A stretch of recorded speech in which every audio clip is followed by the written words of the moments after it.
I'm Don. It's late. I'm up. Hi. How the heck are you? Um, I'm here watching American Werewolf in London tonight. Tonight is the full moon.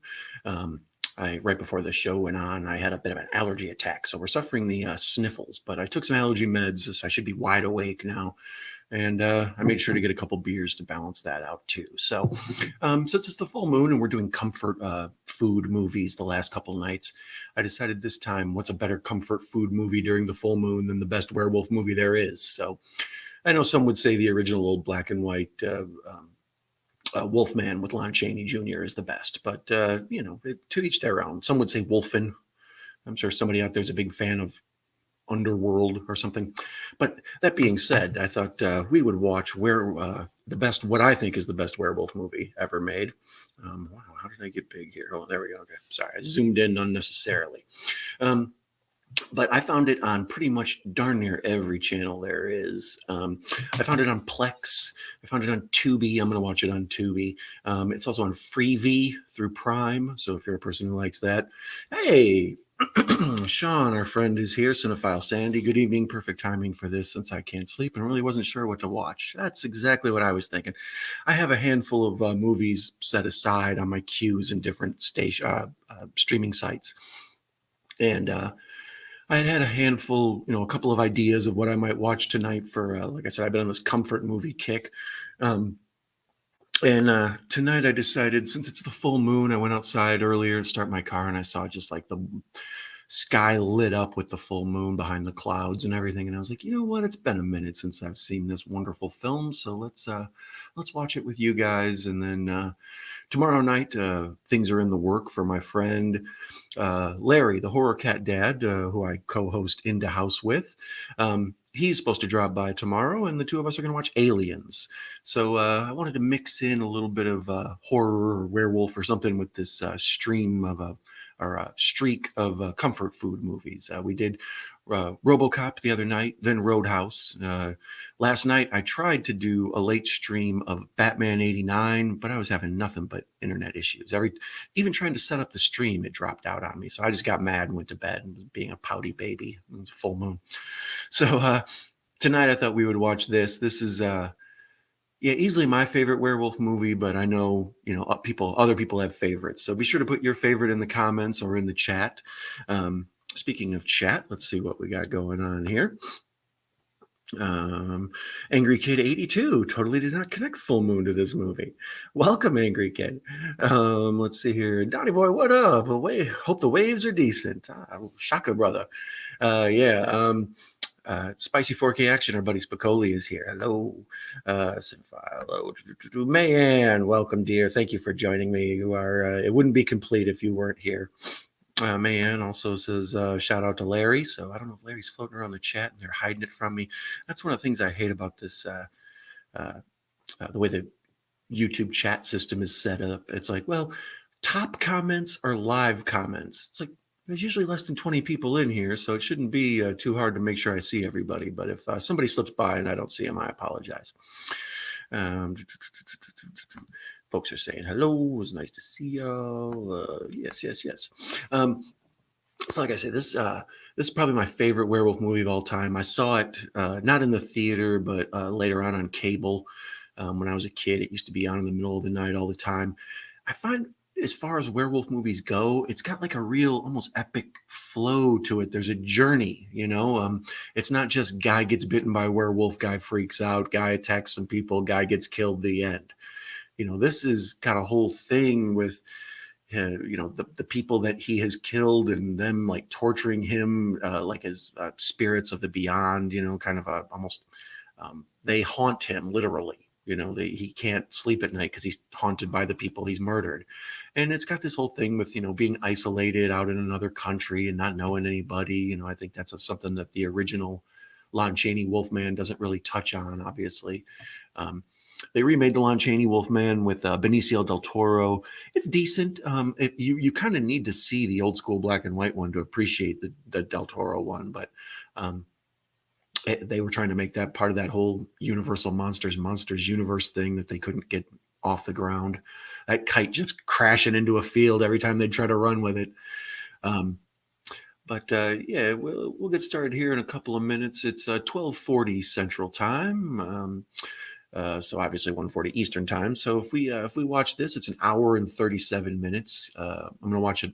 All the channels it was on did appear to be channels that had commercials, so it might be a little bit longer than the 1:37 run time, but we'll get out of here relatively early for me at least. Um, let's see who all's been dropping by here.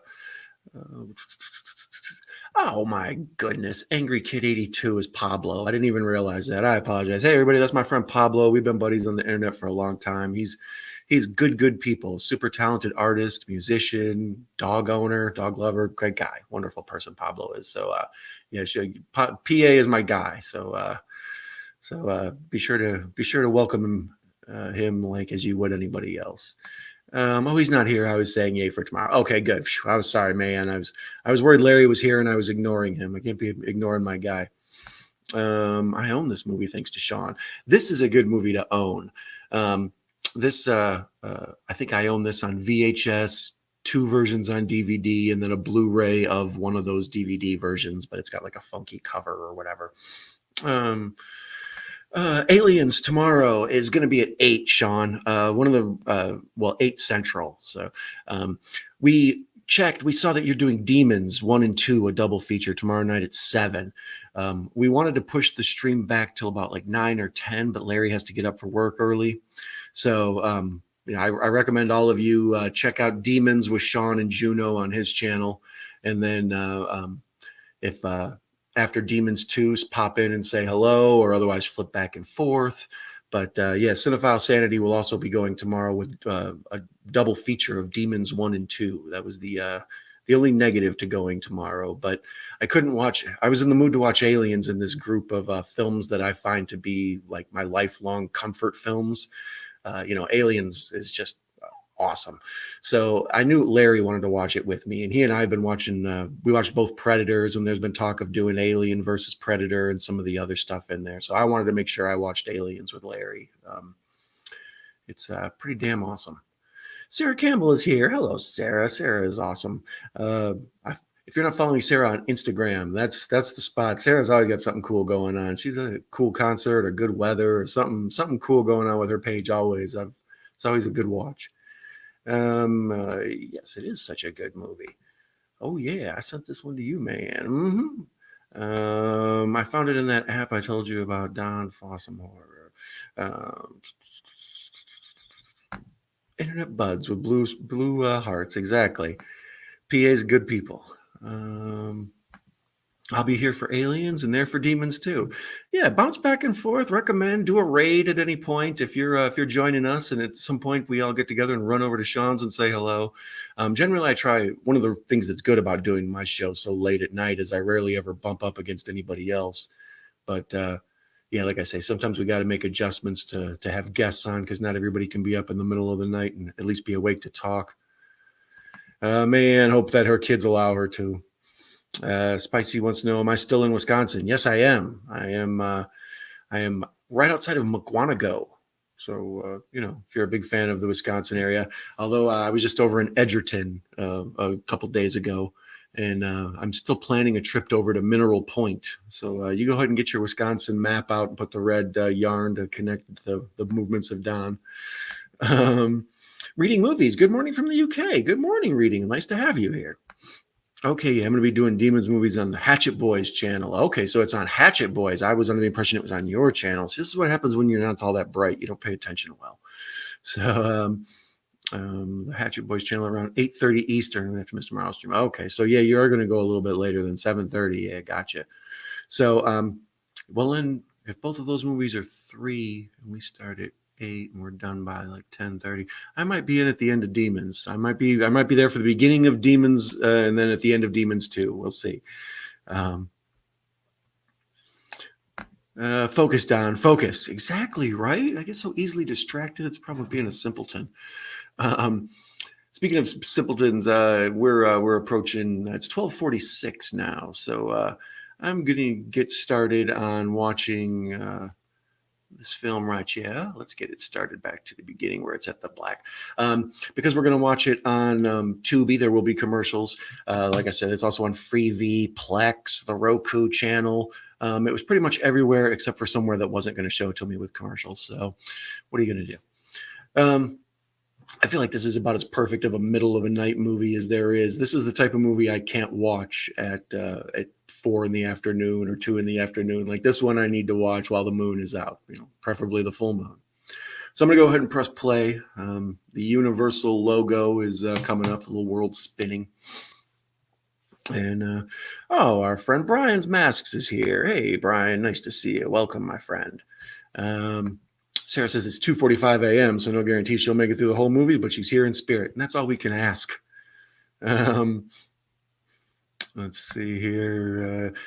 Pablo PA had to Google Maguanago. Yeah, it's kind of central Wisconsin. I usually live over by the lake where all the kind of city action is. Well, city for Wisconsin at least. But this is more out on the middle of the state where there's less people, less folks. The grocery store here closes at 8 p.m. There's usually the highways are usually just 2 lanes. So if there's a bad snowstorm, you kind of got to work around it. It's country life, which I needed for a while. I needed this Green Acres bit of business in my life to clear my head. Speaking of being out in the country, it starts off American Werewolf in London has the credits being played over the English countryside. This has a nice twist on it. It takes the Americans doing the whole thing where they go backpacking across Europe, and it turns that into, as they say, there's 2 types of stories that are told. A hero goes on a journey or stranger comes to town. Basically, you went out and found some trouble or some trouble found you. And this is a go out and find some trouble movie. The basic plot is don't be leaving home, man. You're going to run into some stuff. So I have the sound off so I don't get in trouble with YouTube, but Blue Moon is playing. I can see in the captions. I've never really read Blue Moon before. Interesting. Without a Dream in My Heart. But it is late, so let me find bottle opener. Tonight we're going to go with the Samuel Adams Cold Snap. Right? I'm assuming this is a beer you're supposed to drink in the winter. All of their beers seem to be seasonal, Samuel Adams. They got like the fall beer and the summer beer and all that. So I'm assuming this is what I'm supposed to be drinking during the winter. I didn't know there's such a thing as a winter beer, but there is apparently. Written and directed by John Landis. Here's a classic example of when a director is given a property that a company owns, Universal. They obviously own the Universal Monsters, which is where the werewolf belongs. And the whole concept of, an American in abroad being attacked by a werewolf is the basic plot of the old Lon Chaney movie. And the Benicio del Toro one. But yeah, this one does an interesting twist on it. David Naughton is the star. He's a weird star. He was one of those people they tried to make a thing for a minute, and then he just sort of fizzled out. But I always like him. He's a good everyman. He's kind of a great value Tom Hanks. Let's see where we at here. Say hello to the chat while we see these fellows. Griffin Dunne is his sidekick. Griffin Dunne is awesome. He pretty much everything I've ever seen him in, I've enjoyed him. He's really good in After Hours, a Martin Scorsese movie about being up late. We'll have to watch that one of these nights. But we see these fellows getting a ride on the sheep truck. Oh, let me see here. Info is hard to collect when it comes in heavy volumes, Don. Thank you, brother. Yeah, exactly. I get 4 or 5 pieces of information given to me at once, and my brain just starts letting go of stuff. I forget how to use my remote controls and things. Thanks again for the package, Brian. Going to unbox it on Tuesday. That's the plan. Oh, that's awesome. Sound good, Sean. Looking forward to your unboxing video. I think we all are. Sean's always got good stuff, and Sean's good about showing the new stuff he gets off. Like I think one of the first videos of his I ever watched was a Puppet Master. He had one of the little Puppet Master NECA figures that he had picked up out on a shopping excursion. And we had a little discussion about how the Puppet Master figurines, are kind of extra cool because they're like the actual scale almost of the puppet master puppets, as opposed to Michael Myers or whatever. So yeah, Sean's always got cool stuff he's showing off. I gotta admit that when I was younger, I didn't appreciate this movie like I do today. Yeah, it's kind of a buddy comedy almost. And then when Griffin Dunne is gone and it just becomes David Naughton, then it sort of becomes almost like a romantic story, like with him and the nurse and him being a fish out of water in this strange country and feeling the alienation of not, being at home and all this. They even jump back and forth to see his home a couple times. Like he has this crazy dream where like these Nazi zombies kill his family and stuff. We'll get to all that, but yeah, it's not your traditional werewolf movie. It's a wild ride.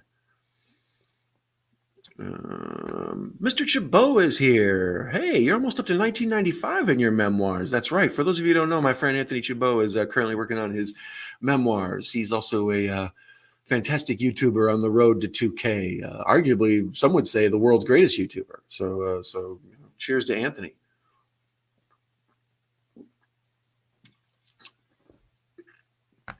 Sarah says every time she hears of Blue Moon, she thinks of the Selena movie. I still have never seen the Selena movie. I remember when the whole Selena craze was like a big thing in real time. And I remember when she was murdered and it was all in the news and they had all these documentaries like, Dateline and stuff had to explain who Selena was and all that. But I was just so bombarded with that information when it first happened that when the movie came out, I was like, I'll get to it. And then I just never did. But everybody who's seen it says that Selena movie is worth seeing. That kind of made Jennifer Lopez. He said, Anthony said, Jesus, why am I giving myself problems there? Anthony says he saw the Bob Marley movie, One Love, and it was awesome. Yeah, I'd like to see that one. I like a good biopic. I understand their biopic, whichever you want to call it. But as far as that one goes, I enjoy it. I love Bob Marley. The Bob Marley Legend CD is about as good as it gets. So here our heroes of the movie have wandered up to the slaughtered lamb and they go into this inn. This is kind of a staple of this type of universal monster werewolf story where, the character first goes into the town tavern and we hear the locals talking about it. So the fact that they made sure to include this shows like the paying tribute to the history of the werewolf movies that have gone before it.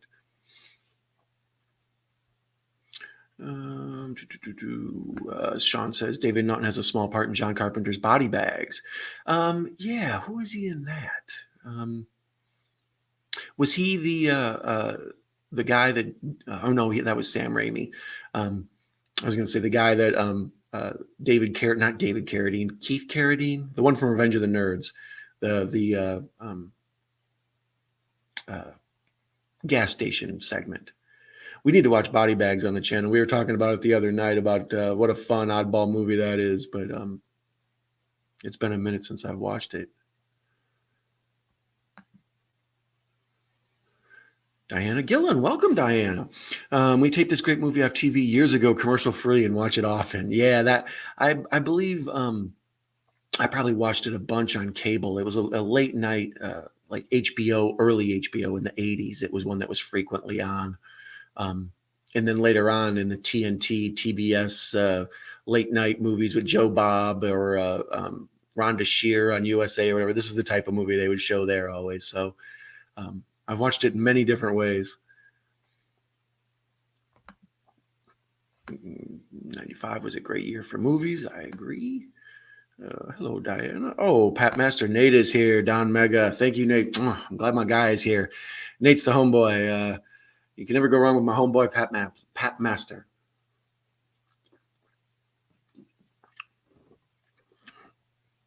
And Mayan says, pat, pat, pat, pat, pat, pat, pat. Exactly. And Sean says, the Papinator. Angry Pablo says, Selena movie just made me sad because J-Lo is not her and Selena's music just reminded me she's gone. Yeah, that whole thing was just really sad where like her, I don't know, whatever, they call her manager sometime, but really it was like, just the person in charge of her fan club or whatever. Either way, some person who was kind of half close in her life ended up murdering her. And it was this weird, stalker kind of situation thing. And like I said, at the time when it happened, it was everywhere because the world just couldn't believe that story. It was so, salacious that all the news channels could do something about it.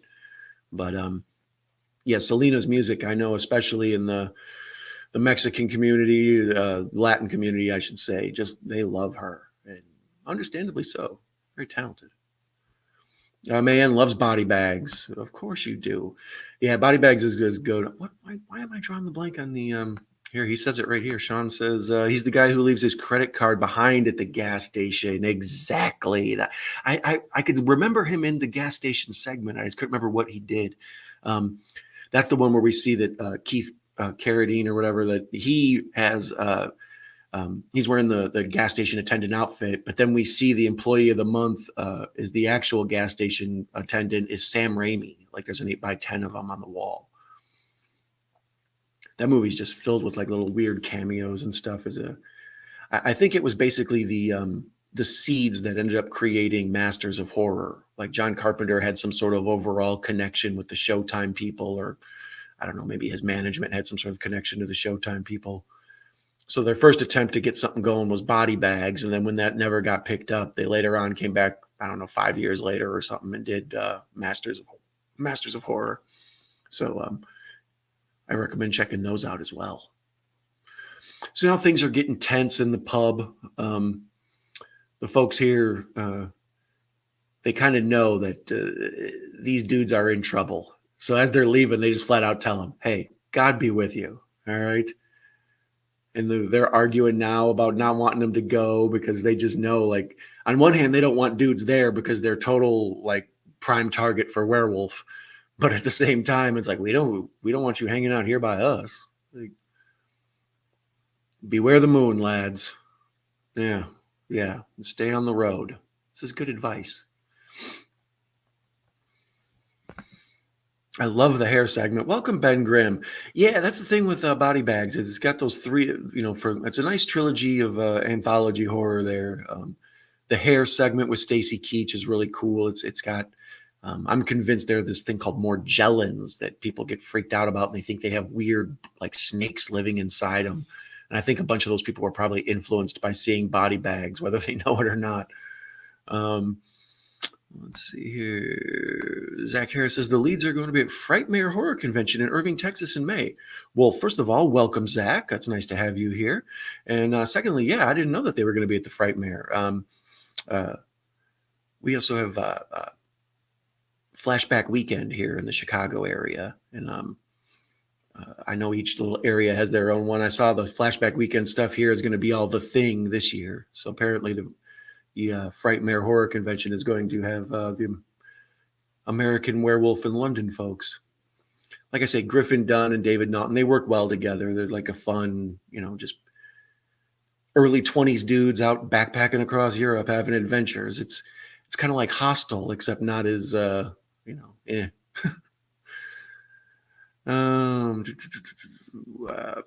bar is so sick in this movie. Yeah, the Slaughtered Lamb. It's kind of a funny name. It's foreshadowing to what's going to happen to them. But the gas station segment in Body Bags is so good. Wes Craven was the creepy old guy trying to get the college girl to come out and drink with him. Folks are saying hello to each other. Are you still live now? No, never live. Oh, I see. Oh, there we go. There's Erica. Swamp Kitty. Swamp Kitty. Swamp Kitty. Sorry, that's the jamming hit in the club.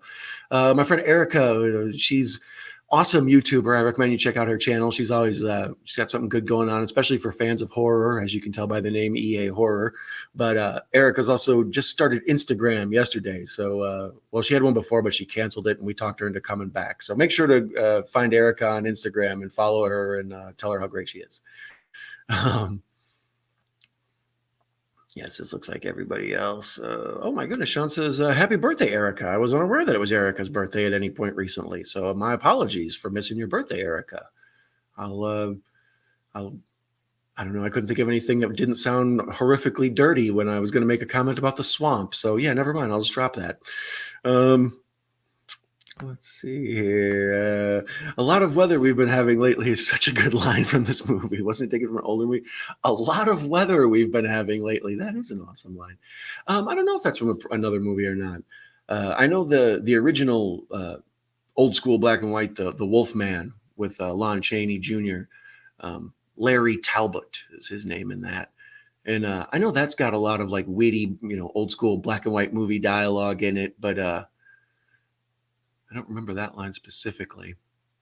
So here the fellows are out kind of in a half drizzly rainstorm, and they're walking through the woods, and they cut off the road like they were told not to. And we get we hear growling, as the captions say, growling.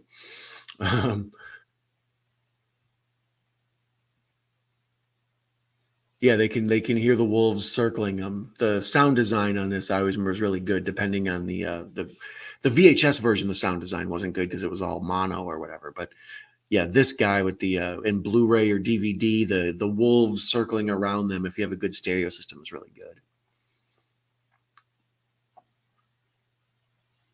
And now it's in front of us. So yeah, we're at 1542 into the movie, the time stamp. Like I said, I'm watching it on Tubi, but it's also on Freevee, Roku, whatever. So at the 15-minute mark, with an hour and a half movie, we're approaching the end of the first act. So it's important that we meet our characters, we see them, what journey they're on, what's going on with them, get a feel for who they are, and then let's get the werewolf stuff going. Erica says, no worries about everybody forgetting her birthday. We all owe Erica a birthday cake. I just know Erica's birthday was recently. Sean knows. Okay, good. She just uploaded a birthday haul video. You know what? I think I did see that, but I didn't notice when it came out. So that's once again just too much stuff floating around in the old duder's head. So there, Griffin Dunne is getting attacked by Pablo Antonio says, yay, birthdays, which I think we all agree. So here, yeah, the werewolf is just attacking them all. First, Griffin Dunne just gets completely, devoured. They have these down coats on, like these big fluffy parkas for hiking. So when the werewolf like claws at him, you see like the cotton or whatever you want to call it, the down, fluffy material get ripped out. And then the townsfolk show up, the people from the slaughtered lamb, and they shoot the wolf that's attacking them. And as they look over to see the wolf, you can see it's actually an old naked English dude just laying there, a British guy with a bald head. So as David Naughton is fading off into a coma after being attacked by a wolf, the last thing he sort of realizes is that maybe I wasn't attacked by a wolf. And here we are, a commercial. So this is a lovely ad for some political candidate. I don't care. No way. Was it? I didn't know this. Say happy birthday. I just got an RV from hell, spicy 4K. Yeah, be sure to check out all these folks in the channel. Great many of them are creators in some way or another, either here on YouTube or, like I say, Instagram. Or my friend Pablo Antonio there is really has a nice, good SoundCloud page that you should check out. Real good music. He's into club music, like dance music. Erica's birthday was the 16th. So if one of you has a time machine, let me borrow it. We got to go back to the 16th and wish Erica a happy birthday. I think this counts now, though. I think the love that she was neglected with on the 16th is now coming back to her because she's good people. I don't know what day it is or what time or who I am, really. I think you speak for all of us there, May. Time is a construct. It is, and a flat circle. Hootie and the Blowfish famously said they don't even believe in it, and I'm with them. Her birthday is the same as Nate's dad. So from now on, shout out to Erica and Nate's dad on February 16th. Sean asked for a time step, but yeah, like I say, we're on the commercial. I'll get you as soon as we get back. Oh, Liv Style Rewind. So this is where all the cool kids are at. Welcome, Liv. Nice to have you here. Eric is thanking Mayanne. Folks are saying hello. Remember the pub scene having Rick Mayall, Drop Dead Fred, and Brian Glover, Alien 3 playing chess. You know what? Thank you so much, Reading Movies. I was staring at dude playing chess, and I'm like, is that Rick? I'm a big Young Ones fan. And what's the other one I never watched? There was another one that was like the Young Ones that I always forget. In America, that wasn't on as much. America had the Young Ones on MTV late at night. My friend Gareth from Video Tasties, drink whenever I mention Gareth, he actually had Rick and the guy who played Nigel on from one of his streams. So if you'd like to catch up with those guys lately and see what they're up to, that's a good place to go see. This was a long commercial, you guys, man. Normally these ad breaks on Tubi are only 30 seconds. This must have been like the minute one, and then I'm going to get hit with shorter ones later. Hope. So we're currently at 17:23. David Naughton is waking up in the hospital, and here's the nurse that he's eventually going to fall in love with, this Florence Nightingale lady. Scientific proof shows that there have more birthdays live longer. You know what? Ben is a smart man right there. That is math. That is math. You cannot argue with that. That's good stuff. Zach says exactly. So here's the part where the other nurse, besides the one he falls in love with, the one with the red hair, says that she thinks that David Naughton is a Jew because she had a look while he was passed out. And then they have a discussion about how common circumcisions are at this point. So, just be careful when you're passed out in the hospital that some crazy redhead isn't going to check out your dong.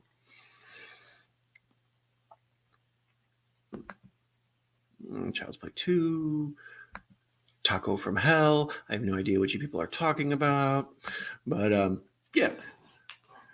So here the doctor is going to send off the nurse. You can tell she's got kind of a Nurse Price.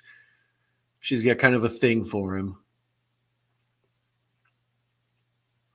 And here we learn that Jack, Griffin Dunne, that he died.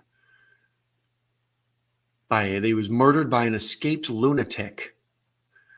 So, the people here clearly know what's going on with the werewolf being loose, or that the werewolfism or lycanthropy or whatever you want to call it. They know that this is going on in their area, but they kind of keep it hidden. The police just say a madman.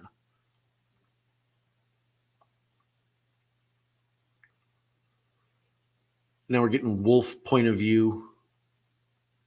This is kind of wild. I don't remember this scene, actually. Yeah, it's basically we look into David Naughton's eyes and we see what's going on in his thoughts, and he's just thinking about life as a wolf, just running through the countryside. Now, is that Frank Oz? I think it is. Mr. Collins.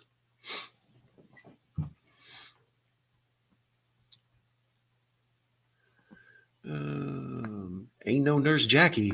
No, she's not. Yeah, I believe that's Frank Oz.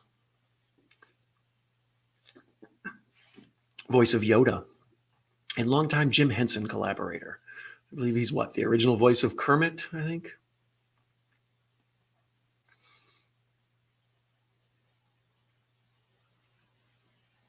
Yeah, and the first thing that Frank Oz says is that he's here in Grover Square.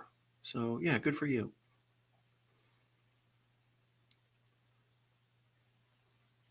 Yeah, he reminds me, he's got David Naughton, that is. He has like I say, he's like a poor man Tom Hanks, or like a little more manly version of Zach Galligan. He's very indicative of guys that we see in the 80s. He's a less eyebrowy Dean, what's his name? These folks, they just sort of like these generic everyman.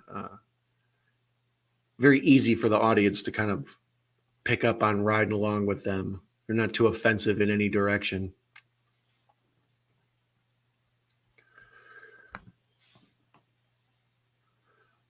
But yeah, like I said, I saw this probably first in the 80s, mid 80s at late night HBO, and then watched it, every now and then on VHS. And then when I started collecting physical media, I had this. I still have never. No, I take that back. I did watch part of it one time of American Werewolf in London. It came out in the 90s. It was absolutely terrible. It got killed by the critics. Everybody said it was going to be, it came out around the same time as Escape from LA. Like they just really wanted to remake or make sequels to these movies that were so popular in the 80s. And The American Werewolf in Paris was just garbage.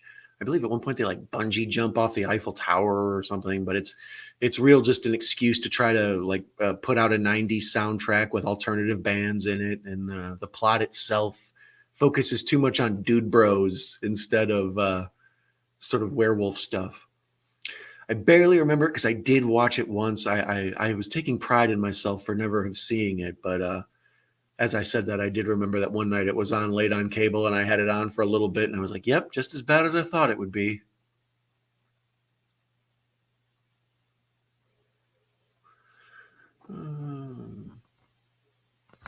Liv says it is garbage and I love it. I'm assuming she's talking about American Werewolf in Paris. Yeah, that's one where, like I said, I think maybe if I sat down with some friends and we had a few beers and made fun of it, like it might be enjoyable. But as far as a worthy successor to this film that I enjoy so much, it's like it's brutal. Mouth by Bush was good, and that's my only interest in that movie. Yep, there you go. See the soundtrack. I love garbage. That is a bold. I'm going to leave that up, Liv. That's a bold statement, and I like it. Unless you're talking about the Shirley Manson band, or both, probably.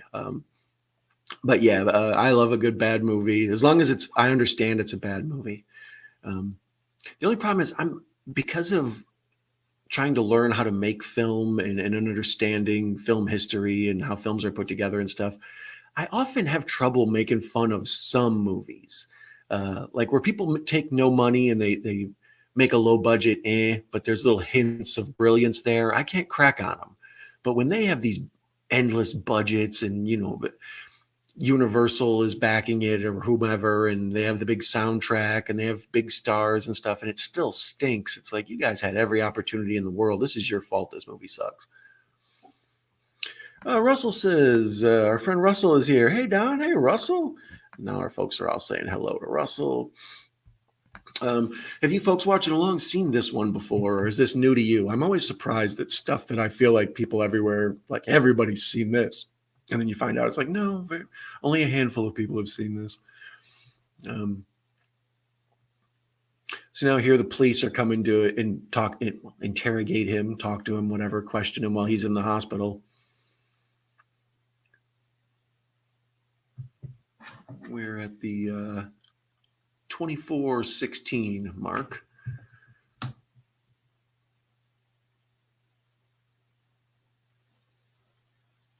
And we really meant to feel David Naughton's character. Like he's just so detached from anyone. Like he feels separated from the situation, partly because he's on vacation or holiday or whatever you want to call it.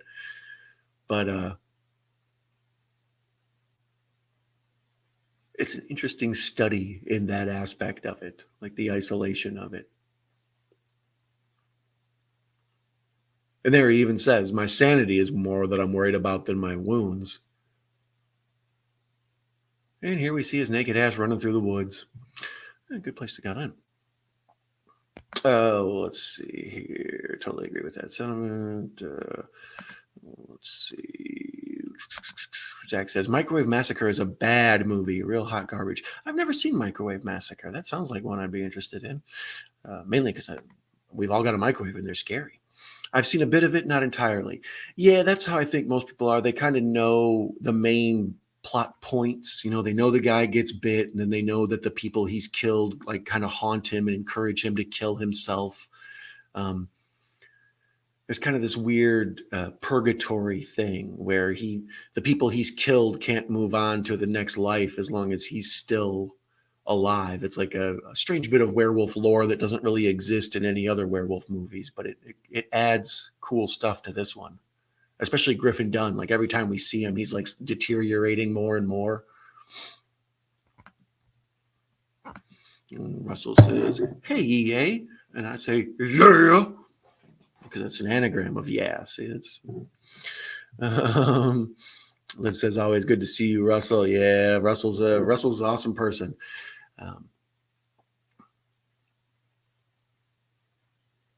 So now we kind of see that the nurse has taken an extra interest in this hero of ours.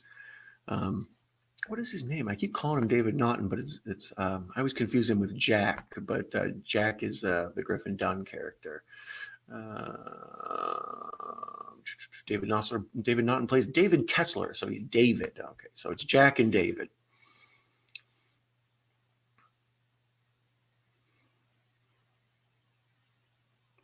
And here she's taking concern because he's not hungry, even though he hasn't eaten in like days.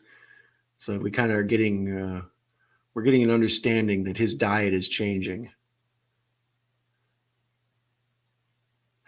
Even in like this is a decent transfer, but there's a lot of grain in the footage. Like it looks like an old 60s movie or almost like a Hammer film. And same with the color palette. It's a very dull color palette, not real brightly saturated, not a lot of like daring light. It's kind of muted almost even. It feels, yeah, it's got kind of that Hammer feel to it, although the Hammer films are pretty heavily saturated. Zombie Nazis, exactly. No sloppy hand hearts while I'm around. I get PTSD. I'm gonna have to explain to you and Gareth how these things work. Gareth is mad that his sloppy hand heart fell so late in the proceedings. He's like, I don't get love till a minute 30. What the hell? So yeah, Don Zombie's gonna have to do a new shout out video soon. JT Horror is still live playing video game for 2 hours. Holy cow! I didn't realize JT was even on right now. But yeah, JT's what's that one he always plays? The one with the horror video game. But yeah, if you're not familiar with our friends JT's horror discussions, the main thing that jumps out to me is his knowledge of music. Like that guy really understands. I mean, he's kind of a musical genius himself, but he just really understands proper score and the use of music, and he really does an excellent job of explaining the use of music in these movies. Yes, we keep cutting back and forth to David Naughton's dreams, and we see it's almost like a living nightmare intercut with life, and that's sort of to show like he's almost like tripping. You know, since he's been bit by a werewolf, his mind is changing, his worldview is changing, he's got weird emotions, and they do a good job of showing that without like beating you over the head with it.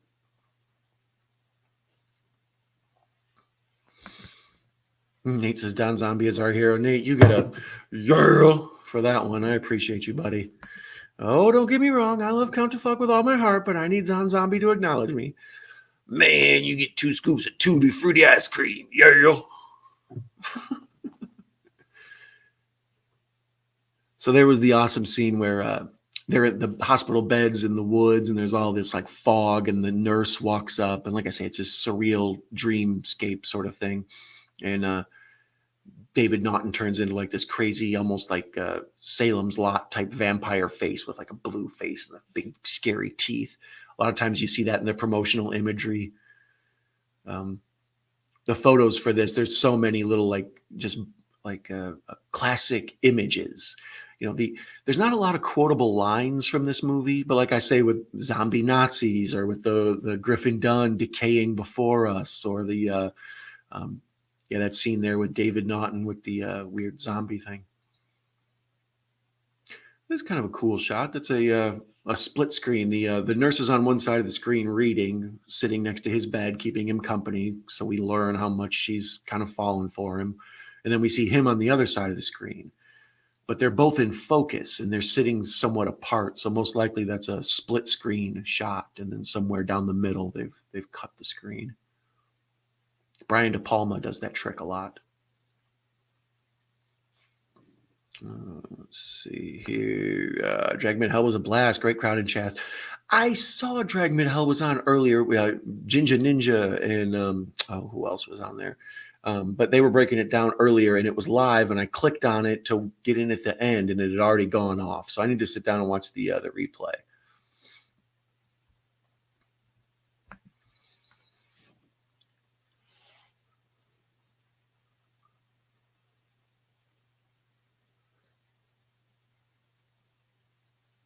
Yeah, these two, you can see them sort of connecting. The nurse that is overly concerned about this American. Yeah, and here's the Muppets. So here's Kermit and Miss Piggy. In the credits, they have Kermit and Miss Piggy as themselves. So we'll keep an eye out for that later on when we're watching the credits at the end. But I remember that's one of the oddball things. Oh, here's the scene where, yeah, we see the family back in the States. And we're supposed to think that he's made it back home, but it's really another dream sequence. And this is when, yeah, these zombie Nazis kick open the door and shoot everybody with submachine guns. It's like, what the hell does this have to do with anything other than just a big freak out?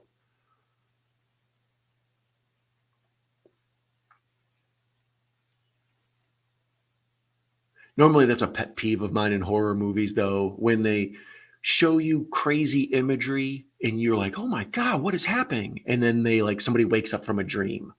I don't like when something happens that you think is an actual story development, then they just take it away from you as being a dream or a hallucination or whatever.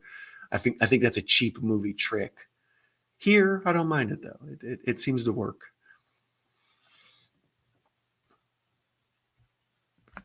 Sean says, "Yeah, Drag Me to Hell was a good time. I was there. Keith also. Yeah, I saw Agoraphobe was in there, and Ginger, and I don't remember who else is there. Yeah, the scene is so random and intense, loud machine guns. Yeah, and then there he did it once again. That's another pet peeve of mine that this movie's allowed to get away with that other movies aren't allowed to get away with. He has the nightmare, and as an audience, we think something is happening, and we're like, "Whoa!" And then he wakes up from the nightmare, and you're like, "Oh, we got tricked." And then something else happens after he's woken up, and he wakes up again, and it's a fake dream within a dream kind of thing. Like, I've never had that happen where I've had a nightmare and I wake up and then the nightmare is still going. I don't know, my brain's never pulled that trick on me. So when they do it in movies, I get annoyed. I feel like it's a cheap excuse to show stuff that they don't have to. They buy it back. Is the best way to describe it. You know, you can't show me something that I think is real and then take it away from me. JT was there. Oh, Brittany Rose Wright. Welcome, Brittany. Nice to see you. Yeah, Brittany was here with us the other night. Was that for RoboCop or was that for the Roadhouse one? I think that was for RoboCop, maybe. Oh, that was Roadhouse. I remember because we were discussing the Patrick Swayze having sex against the fireplace. That guy, he's a wild man. So yeah, we're at a commercial again here. This is one's for Burger King. I don't know. I haven't watched anything on Amazon yet since they've gone to commercials. I don't know if you've watched a movie yet on Amazon and experienced commercials. Let me know if you liked it or if you hated it or if it threw you off or did you immediately go buy the non-commercial version or they haven't had anything on there I've wanted to see since February. um,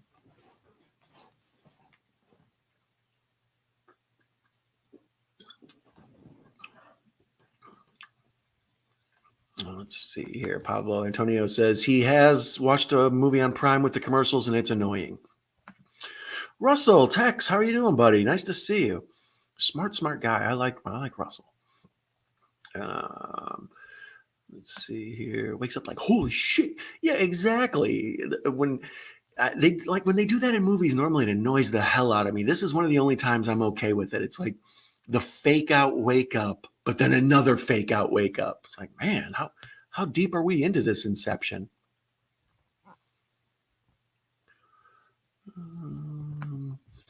How do you rank an American Werewolf in London, The Howling, and Silver Bullet? I haven't seen Silver Bullet yet.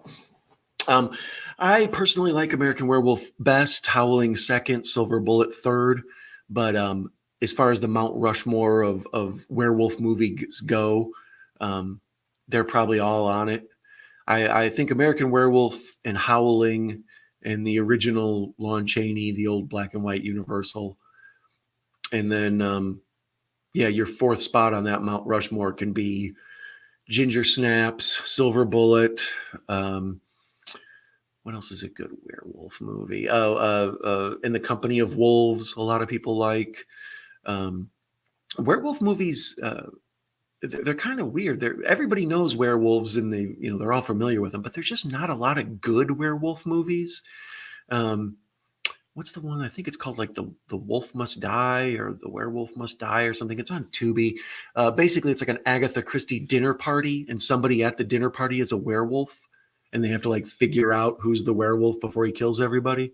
Um, there's also a low budget one that floats around called Caged. It came out sometime in the 2010s, maybe. Super low budget. Looks like it was shot on video, but surprisingly decent. The underworld movies, they're, those themselves aren't that good, but I do like the werewolf versus vampire stuff. Also, I think there's a movie called Night Watch, I think. That's basically the same thing as Underworld, but from a different point of view. It's maybe a Russian film, I think. I'm distracted. This is where Griffin Dunne is Jack, is all scarred up and ripped up from being attacked by the werewolf, has come and visited him, David in the, is that his name? Damn it, I already forgot it. Yeah, David. So they're both, David Naughton plays David. That's easy to remember. He comes and visits him in the hospital, and you can just see how mutilated his neck is and ripped up, where the wolf has been like eating at it and clawing at it. But yet Griffin Dunne plays it like, the funny best friend, the comedic sidekick.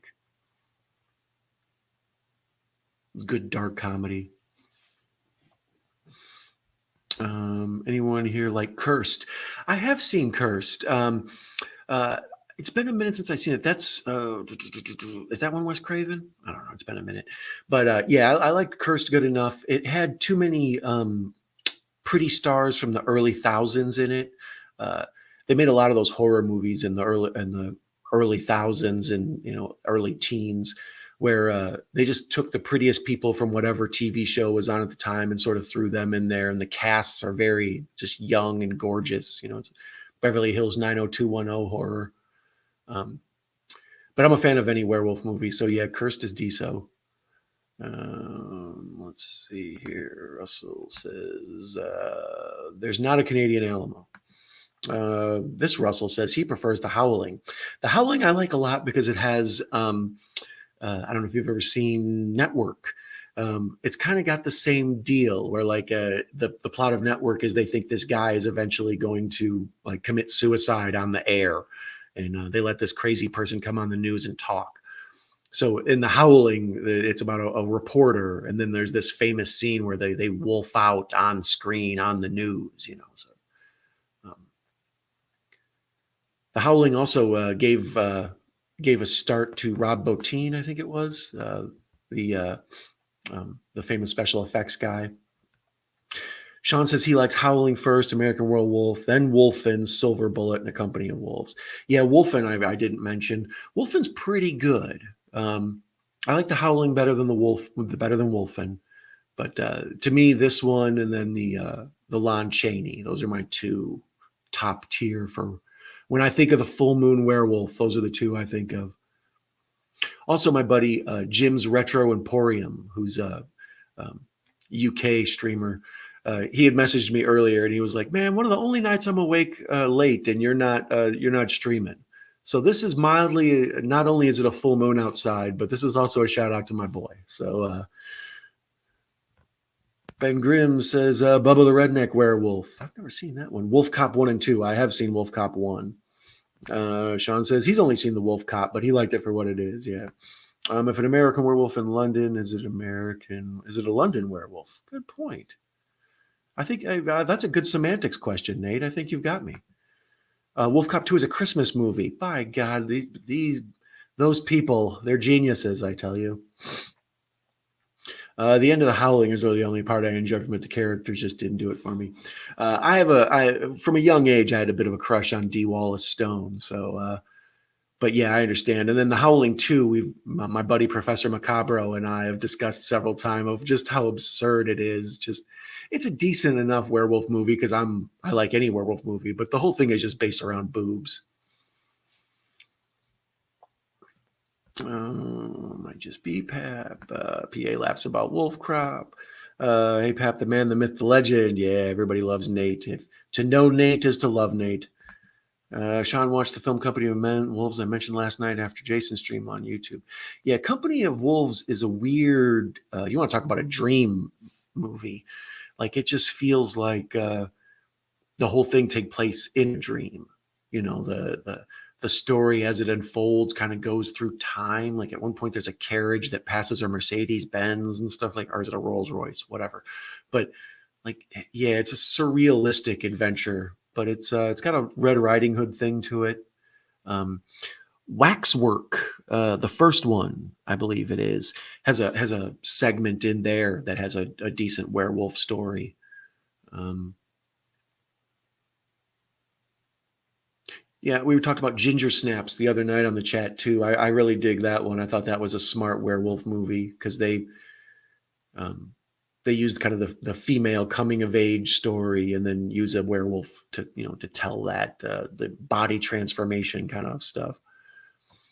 Oh, Tech says I was a teenage werewolf is a favorite. Yeah, I believe I was a teenage werewolf is where the beginning of the Thriller video from where Michael Jackson is like, I'm not like other guys, and then he turns into a werewolf and chases her, and then later on it turns into a zombie thing or whatever. But yeah, I believe all that is basically just a direct homage to I was a teenage werewolf, as was Teen Wolf 1 and 2. Teen Wolf is a surprisingly good werewolf movie because it's the same thing as Ginger Snaps. It's the coming of age. When you're a teenager and body hair starts showing up, it's a weird trip, man. So that's kind of the werewolf idea. One day I woke up and there was fur. Um, let's see here. I actually like the Wolfman remake, but I didn't know most people hated it. Yeah, I heard nothing but bad things about it when it first came out, and then so I never got around to it. And then I watched it one night late on cable, just like as I always am. I'm awake flipping through channels, and it's like, okay, let's stop and watch the werewolf movie. And I feel it's better if you've seen the old Lon Chaney one. You understand kind of the original story as compared to the new story. It's like seeing the new RoboCop without seeing the old RoboCop. You kind of got to see them both to get what they're getting at. So he's moved in with the nurse. They're at her house, getting it on in the shower. This is so much of a sexier love scene than the Roadhouse the other night. These two are like soaping each other up in the shower, and they're doing like long kissing. Patrick Swayze and Kelly Lynch were like 1 second into looking at each other before she grabs his dong. Give me a break, Kelly Lynch. Where's the romance? So yeah, she's nibbling on his shoulder and stuff. This is all very sexy. I approve of this. Yeah, they're making it look like it's going on for a long time. Good sex scene. Good sex scene. Thumbs up. And speaking of boobs, our friend Professor Macabro shows up. It's like a Candyman. You can't say boobs without Professor just popping his head in. Did someone say Howling too? The transformation scene in The Howling is fantastic. Yeah, I agree. I think this is probably my favorite transformation scene of all time, like the stuff where we see his hand grow like all long while he's freaking out and staring at it. Like that's good body horror stuff. But The Howling does a good job of making the transformations look scary. These two are still getting it on. Cheers to you. You guys know how to have movie sex. I approve. Yeah, they've been doing it for like 5 minutes, and he's just now getting around to going down on her. These two know how to do it. I'm proud of them. You guys should get a job on Cinemax. Oh, wait, so the girl just took him home with her? Yeah, I kind of wonder about that. Like, I don't think nurses are supposed to be able to have hookups with the people. Like it's like I said, the Florence Nightingale thing, like the nurse lover kind of deal. I don't think they're supposed to have relationships with their patients, but he's not her patient anymore. He's discharged. So I think it's maybe okay. Maybe she's into American accents. I always like to imagine that the same way a British accent sounds cool to us dumb Americans, that maybe my American accent would actually sound interesting to a British woman. Oh, I love your accent. I don't know why. I don't know why she was New Zealand with a speech impediment. People are saying hello to Professor. Zachary Legar is your celebrity doppelganger. Well, I'll take it. I look like hell. Yes, man. Some man wants some werewolf loving. Exactly. She saw how big the hand grows. She knows. If his hand does that, imagine what other stuff does. I also watched Wolfman from 1956, 67-year-old like us. Not a bad film. Um, I recommend any of the old school werewolf movies. The Hammer stuff is good. Um, uh, like I say, the old school Lon Chaney, and then I think there's what the follow up is Son of the Werewolf or something, Son of the Wolfman, something like that. The Colony of Wolves and the Howling, I always thought was cool aspect of the movie. Definitely impressive effects. Yeah, I think that is the story arc of the Howling. That is really a cool idea. Same with Dog Soldiers. I think is a cool idea. For some would argue that's not a werewolf movie; it's a dog movie. But we're splitting hairs at that point. Pardon the pun. Um, but yeah, anytime you can do something interesting and new with the werewolf genre, I'm cool. Um, Wilding from 2018 is a great werewolf film. Brad Dourif has a great part in it. Jen's Reviews from the Grave. Welcome. I believe this is one of the first times you've joined us for our chat, so glad to have you here. I'm not familiar with Wilding from 2018. Too new for me to be keeping up on it. Brad Dourif, huh? Chucky. Um, yeah, I would definitely be interested in seeing that. Thank you for the tip. Eddie Quiz transformation in the Howl is insane too. I've never seen Howl. That one's been on my queue forever. As you can tell, I'm a fan of the werewolf genre. I've always considered my two monsters that I connect to out of the Universals, Frankenstein and the Wolfman. Those are always my people. You would think being up in the middle of the night, I'd be a werewolf or a vampire guy, but I'm not into the blood sucking aspect. But the werewolf, the kind, gentle person who every now and then just turns into a lunatic, I can relate to that.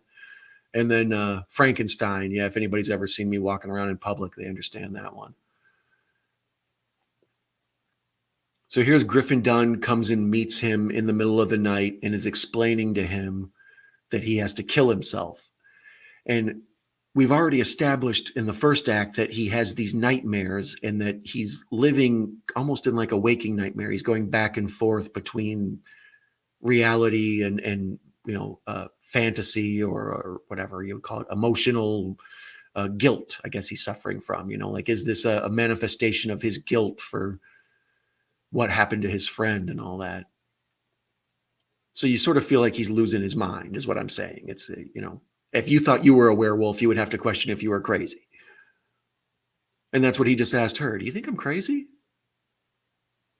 Because I think I'm crazy is way more logical than I think I'm a werewolf,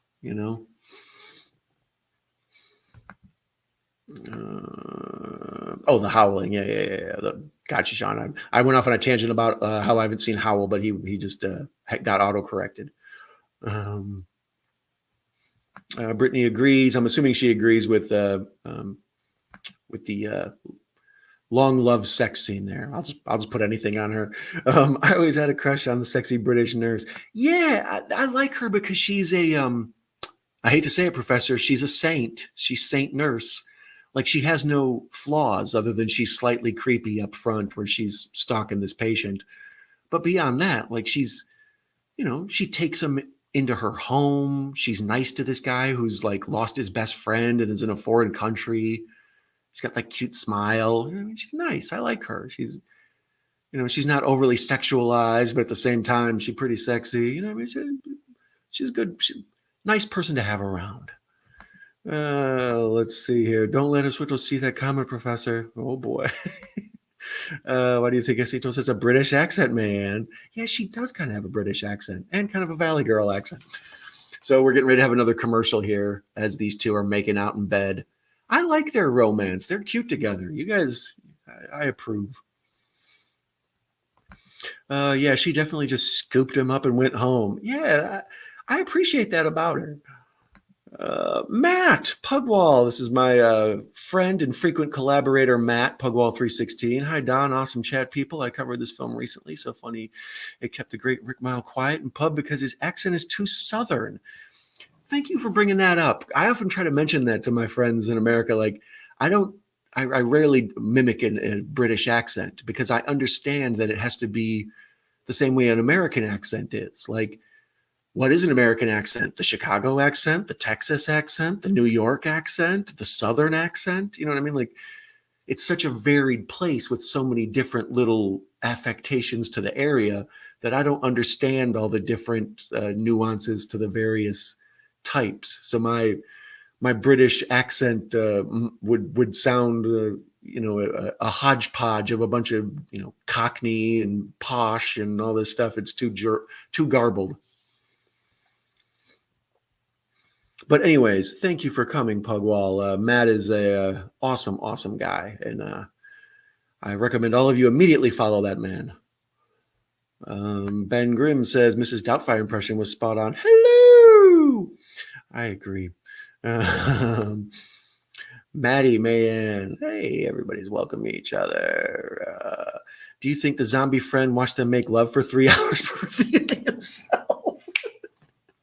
Yeah, they're in there having the big 3-hour sex session, moving from the shower to the bedroom to the kitchen to wherever else they at. And poor Griffin Dunne is sitting there with his throat all ripped apart, like eating popcorn, digging it. Let's see here. Not a werewolf movie. Knickers, Don. What's a werewolf movie? Not a werewolf movie. Let's see here. Hi, Sean. Everybody's saying hello. They're checking on Matt's dog. Our friend Matt, his dog Marcy was recently ill, and I believe she's been bouncing back. She's a tough, good pooch. She's a sweetheart. Our friend Echo Cero is here, and he says moo, because apparently he's taken a break from complaining about tacos.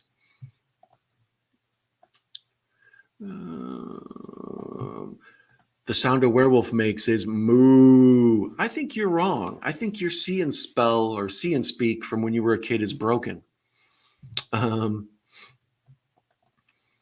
have a soft spot for sad vampires, sad Brad Pitt Interview with a Vampire. Yeah, I liked those vampires. Most people didn't, the Interview with a Vampire ones.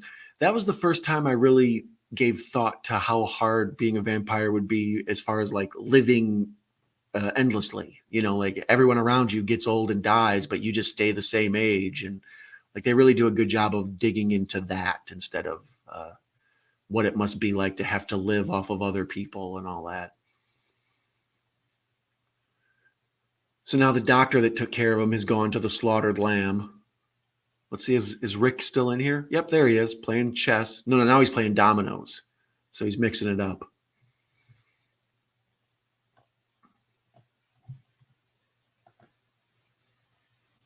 I used to like werewolves as a movie monster, but then I saw Angry Pitt as a sexy British vampire chick, and sexy vampire chick kink unlocked.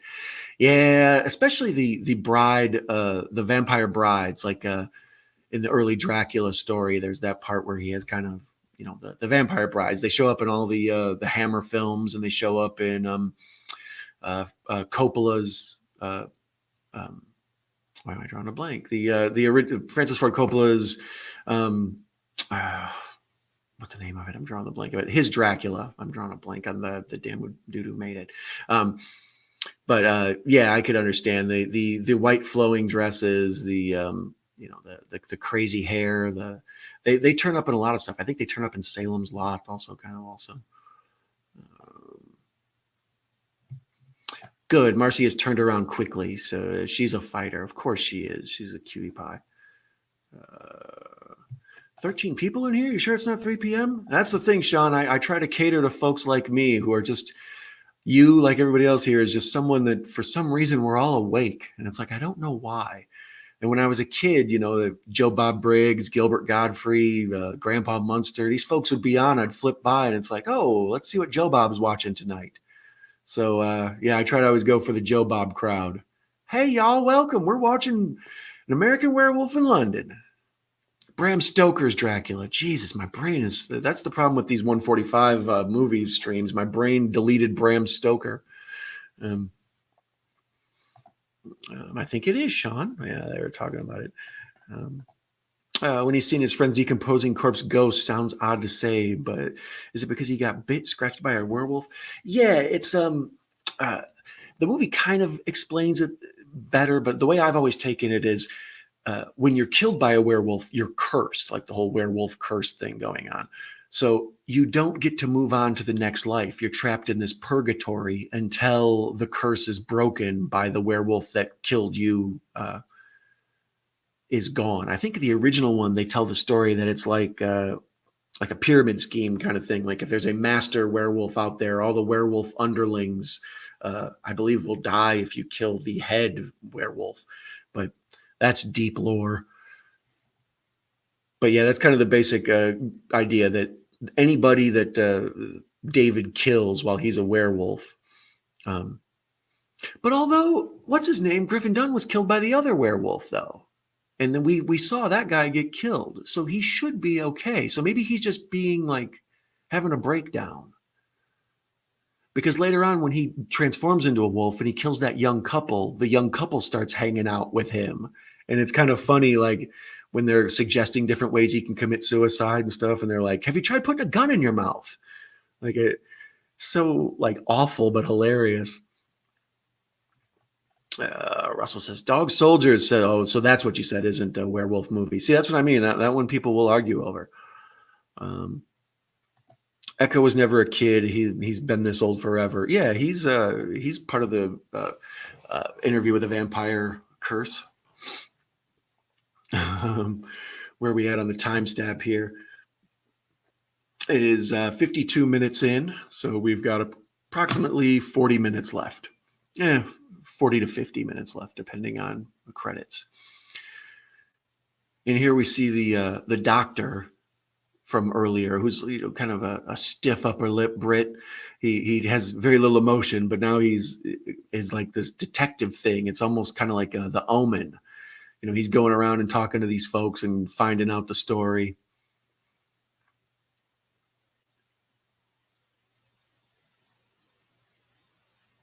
And they're letting him know it's almost the full moon, man. Speaking of full moon, we are watching this tonight on the full moon. So, shout out to me for picking out movies that are lunar correct. I don't know if that's the proper word, but it is now. Really, like I say, this is just one of my movies that I lump in as comfort food. I've seen it so many times, or I've had it on in the background in my life so many times that it just always... it feels like a comfy pair of slippers or a nice blanket or something. I recognize American Werewolf in London, and it comforts me. So she's not only let him move in, now she's going to go to work and just let him stay alone at her place. I wouldn't trust him in that head of hair. Ben says werewolf over vampires. Yeah, that's a tough one. I think vampires are probably more popular on the whole. I think especially women like vampires more than werewolves, thanks to Twilight and some other stuff. The vampires are sexy in general. They're rich. They're like foreign country. They wear capes. They usually got the good hypnotizing eyes. As where werewolves just average dude, and then 2 days a month he's a wild person.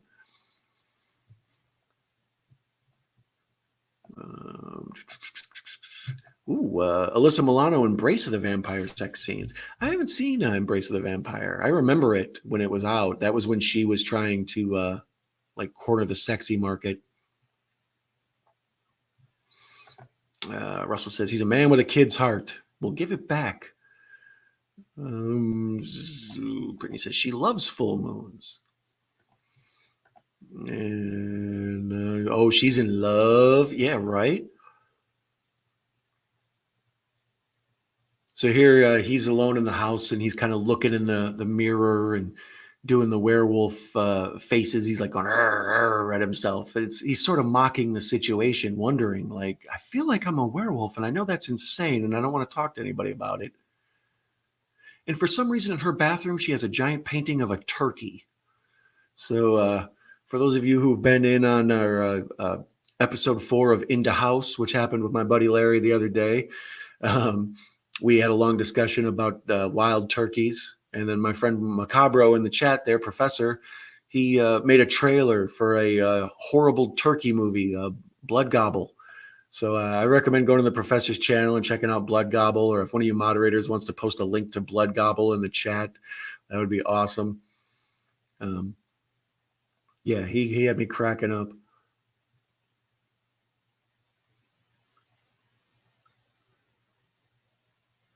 They get away with so many like copyright things in this. We've seen the Muppets, and now here's Minnie Mouse.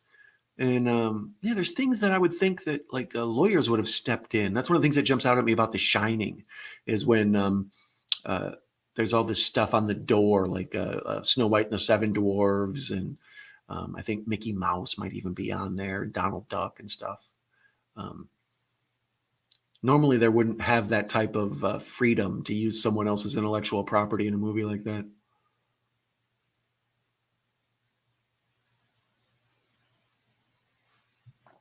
Oh, let's see here. Moo, the call of the werecow. Moo. There's a story, Professor. If you want to make another trailer, the werecow. You know, someone gets bitten by a cow in a field. He goes out to tip over a cow in a field. The cow bites him, and then once a month he just starts giving out milk. People want to turn him into a cheeseburger. So now there's Mickey Mouse in a totally different room. She just loves Disney products. JT is still playing video games live. Wow. Hey, Tex, as Larry would say. Werecow sounds scary, right? Moving. Big turkey vultures in Ontario. Remember, Don? Exactly. And interesting too, moo. Exactly. Brittany gets it. She understands the werecow.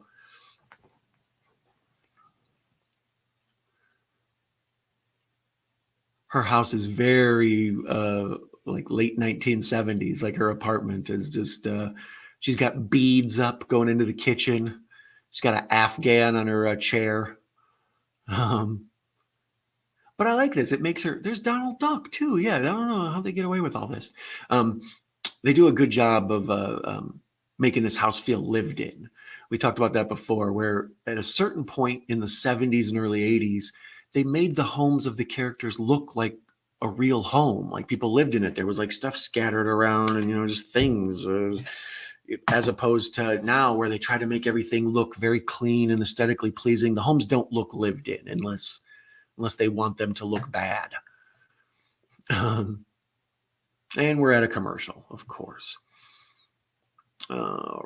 So our friend Mayanne has put the link to Blood Gobble in the chat. So those of you who would like to check out Blood Gobble, I recommend it. Professor's he did that in only a couple hours. I told him flat out, I was like, that would have taken me a couple days. You're talented, dude. Professor's good. What do we got here? Jen's reviews from the grave says, Ben Grimm, I love what we do in the shadows. Yeah, that is a good vampire stuff. There's Ben. We're werewolves, not swear wolves. That's nice. Yeah, what we do in the shadows is fantastic. I like, what's his name? Taika Waititi, or however you say his name. Yeah, he's hilariously brilliant.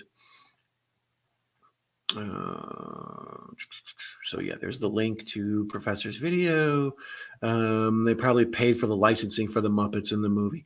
See, that's what I thought at first, but then, like I said, they jump and they show the strange,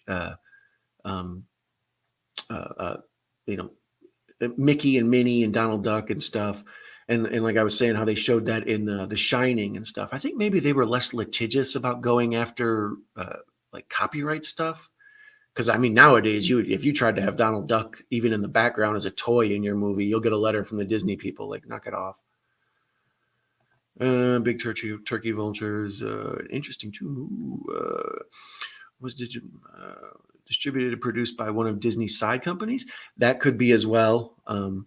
I believe this is a Universal movie at the front. It is. So yeah, maybe they had some sort of distribution deal with Buena Vista or whatever. But yeah, I believe this is Universal Monsters, What about Were Rabbit? Yeah, I remember that. That's oh God, what's that claymation people? I'm drawing a blank on them. They used to have that show on a Nickelodeon in the 90s or in the early thousands, and then they had a Were Rabbit, a movie, a claymation joint. Getting a PhD in the macabre ain't easy, I tell you. You got to be talented. Oh, you were in my mind, Russell. I was actually thinking of a were-rabbit. Love rabbits. Yeah. Why am I drawing a blank? I can't remember what the name of the were-rabbit people are. Creepshow series has a cool werewolf episode called Bad Wolf Down with Jeffrey Combs. Awesome. I'll check that out. Now the movie's back on. We're at the 58:21 mark. So we've got about a half hour left in this bad boy. Blood Gobbler. Oh, wow, the transformation.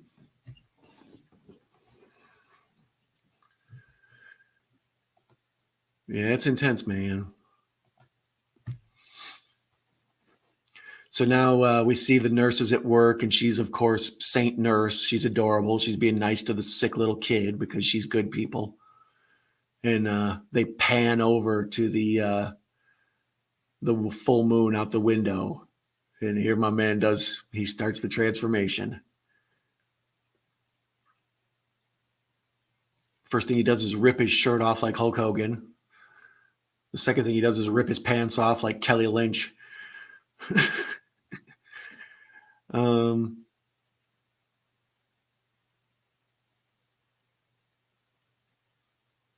Yeah, there's the claymation hand where it grows all crazy and long. And his reaction sells it all. Like him freaking out at what's happening to him. And it's important that when he first, like, we kind of see him half naked, that he's like has no hair. And then after we cut back, we can see he's like starting to have hair everywhere, his back, his shoulders, everywhere. And there the feet grow. So this is all done once again, almost Tarantino style, where you pick a song to really accentuate what's going on screen. So they've gone with Blue Moon here, and the haunting melody of Blue Moon plays as this man is just going through like these terrible body transformation and just screaming and freaking out.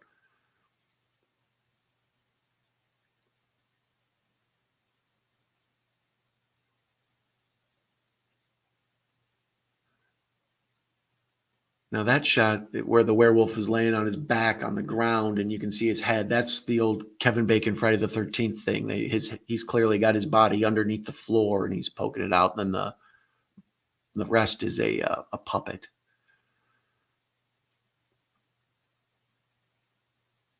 But they're doing really good. Usually in the werewolf transformation, they often use like slow dissolves, especially like in the old school black and white werewolf movies. You just look at a hand and then they do a slow dissolve to a hand with fur on it and a slower dissolve. It's like here they use a lot of practical effects with what do you call them, bladders or whatever, where you pump the air into the little balloon and it makes like his cheekbones swell up and he's got the teeth and everything. I find the wolf in this to be like a bear almost, though. Like it's such a big, like it doesn't look like a wolf. Like if you saw a wolf on the, out running around in the woods or something, this looks like a bear. Like that's a big wolf. It could eat anybody.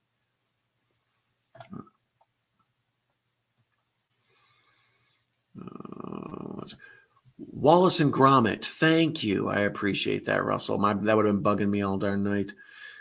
The Wallace and Gromit is the Tales of the Were-Rabbit. It's a movie. Sean says, yeah, we're on the last half hour of the movie. Yeah, we're chipping away at her. One of the DV sets of the movies had the featurette on how they did the transformation and stuff. Yeah, very interesting how they go about it. Here's where the young couple that he attacks and murders, and then later on, they join in with Griffin Dunne on like trying to convince David to kill himself. Oh God, the transformation is so painful and brutal. Totally, Brittany.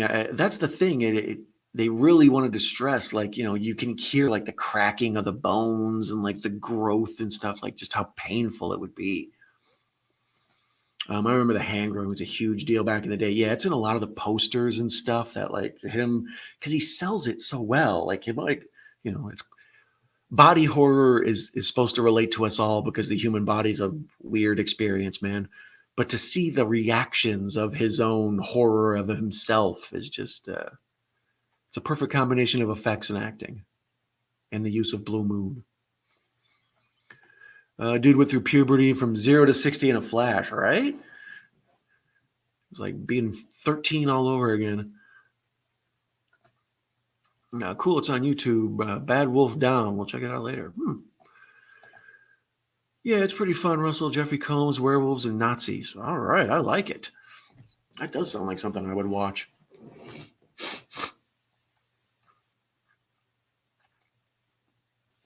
So now the doctor has come back and found the nurse and told her basically like, is that dude that bloke you were hollering at, what happened to him? And she's like, oh, he's staying at my flat.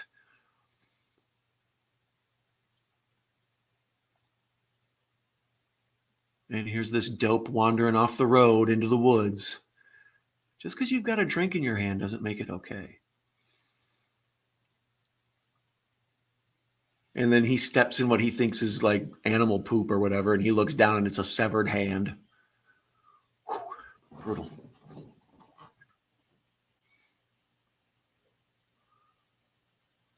Yeah, this is all good. They're building to like a climax. The doctor's unraveling the mystery and trying to catch up to him.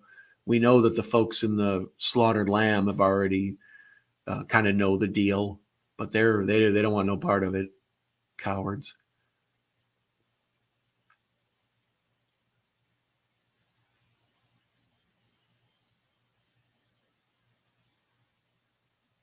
Yeah, and the doctor's explaining how he's found basically a cover up with David's wounds in the medical reports. Like it claims that someone else has cleaned them up, and they know that it was actually just the lycanthropy or whatever has changed his body.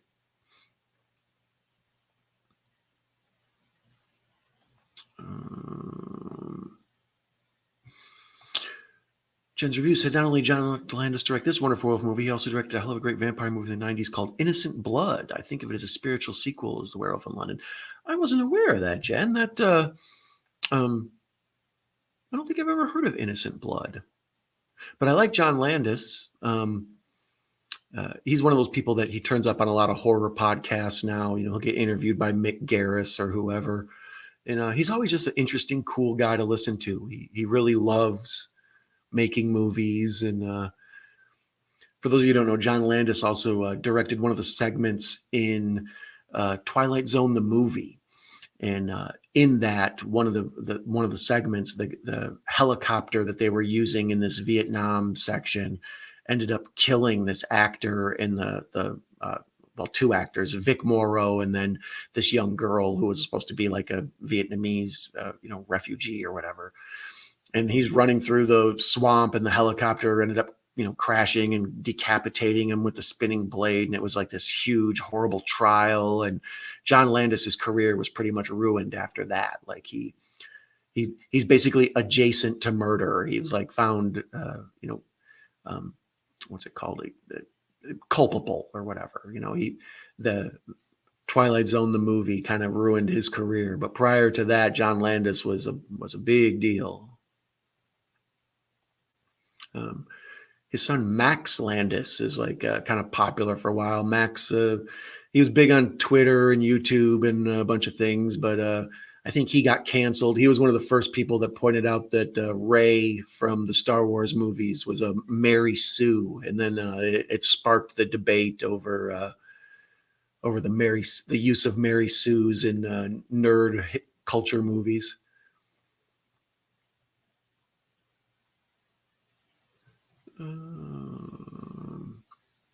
This movie is a trip. Yeah, it is. I agree. Brittany says, I didn't know Were Rabbit was a movie. Yeah, well, I only saw it on video, but I'm assuming it was in the theater. It's like a claymation deal. I've read about this transformation a lot, but I was not prepared. Yeah, it's one of the all-time greats because, like I say, all these werewolf movies, the transformation is the big deal. What's your wolf look like, and what's the transformation look like? And we're kind of at the height of practical effects here. Nowadays you would do all this with CGI, and it would look too smooth. Morphing effects or whatever. But here, yeah, we see just good old-fashioned latex and crank, machines and air bladders and fake blood. Sean, there's a hooligans in the park again. There you go.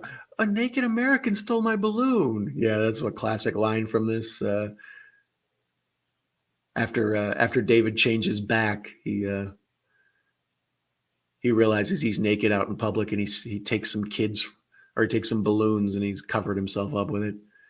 Here's the attack in the subway.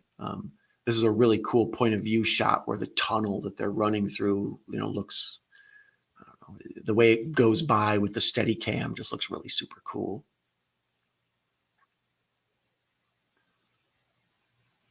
But the underground attack scene of it, like you're in this abandoned subway and you're being hunted by a werewolf.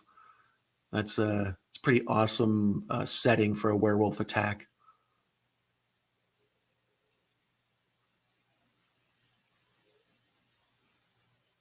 And there's like the first time we get a look at it, and we can see it's like a damn bear. It's huge. It's bigger than any dog you've ever seen.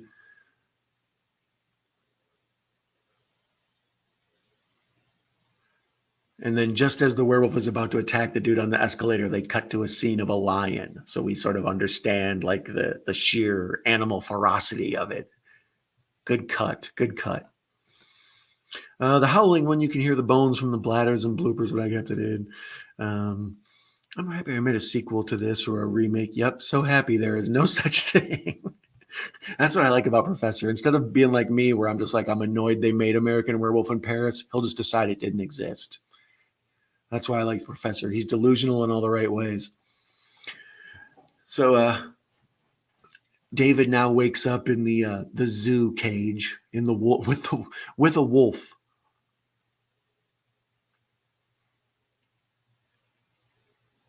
And I dig all this because you can see like the wolves accept him. Like they're not attacking him because they know he's one of their own.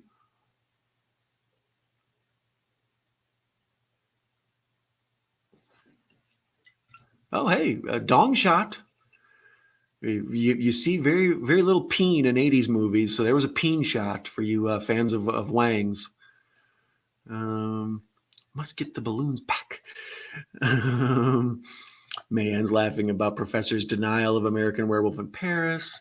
The woman's jacket. The plain joke is funny about the Mexican. What else we got going on here? Brittany says, yeah, she heard about the Twilight Zone thing. Yeah, it was a big deal. Like that basically ruined John Landis's career. Like nobody really wanted to work with him after that.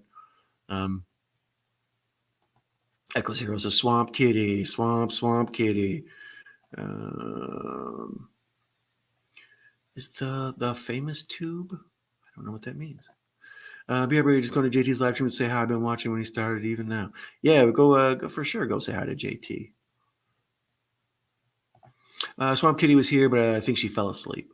Yeah, I don't know. She never can tell. Erica's a lurker. I'm a Professor's camp, not acknowledging the existence of certain sequels or remakes. Yeah, Pablo Antonio knows. Here's the part with the little kid, the Angus Young looking kid from AC/DC. He's got,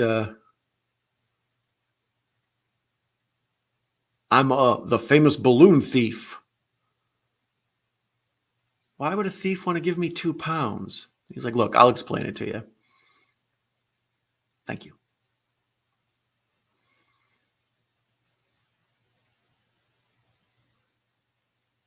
See, this is good. They're following up the heavy duty kind of horror stuff with a naked American man stole my balloons.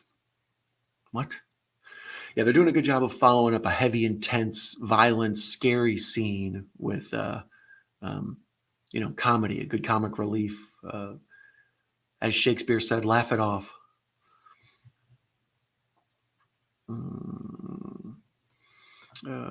London, isn't the subway the tube? I think you're right, May. You caught me on my bad translation. Yes, I believe it is called the tube.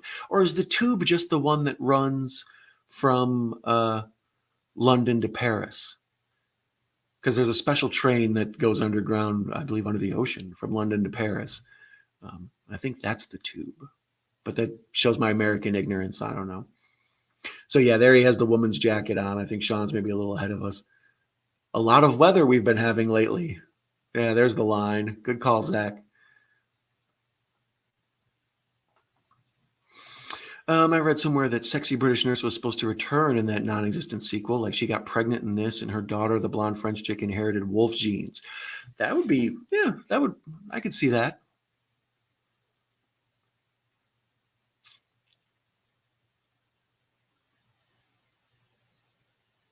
I like how after he gets back from a night of being a werewolf and he shows up naked in a woman's coat, he's got like a fun, like he's happy. He feels good about it. Like the werewolf transformation has like invigorated him. You know, he's had a chance to eat and like his eyes are wide open now. He looks like he's been out all night partying or something.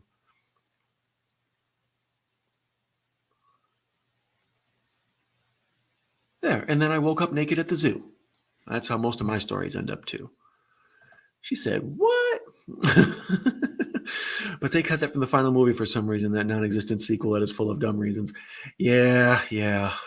Like I said, I think American Werewolf in Paris was damn near just an excuse to have a soundtrack. And make an American Balloon. The sequel had some good scenes, Professor, like the eyeball booba POVs. Man, Echo, I tolerate a lot from you, but I will not tolerate the slander of saying that American Werewolf in Paris has good things in it. You take that back.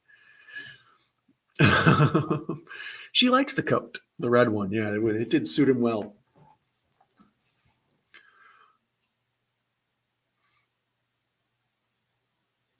Ooh, this is making me uncomfortable. This is something I've clearly picked up from movies. We talked about this with Roadhouse, where I sort of unknowingly discovered that I stole Patrick Swayze's like salute handshake thing. Now, her, while she's on the phone and he's like kind of half molesting her, he's like, grabbing her legs and like biting on her shoulder while she's trying to have a serious phone call. I do that same shit to all the women I'm in relationships with always. Like, I must have picked it up from here. Like that's just acceptable behavior. The werewolf man does it. So yeah, I have to quit learning my romance from bad 80s movies. Although I'd much rather be like this guy than Patrick Swayze. At least the sex lasts for like a couple hours instead of 5 minutes. Let's see here. Echo knows nothing. That a boy. You know nothing, Jon Snow. Don the kid said R. They use R instead of mine. I didn't even notice that.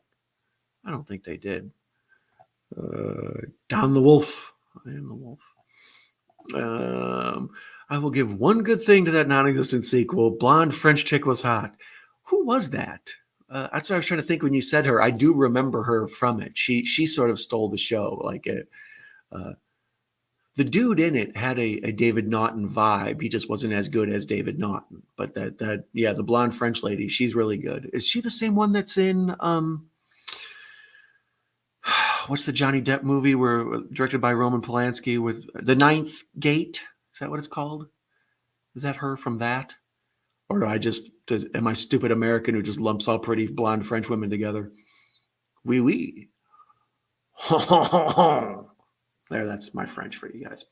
So I'm at a commercial. This is a quicker one. This isn't a minute long one. This appears to be a 40-seconder. Let's see where we're at when we come back from a commercial. We got to be getting close. I think we're under 15 minutes probably.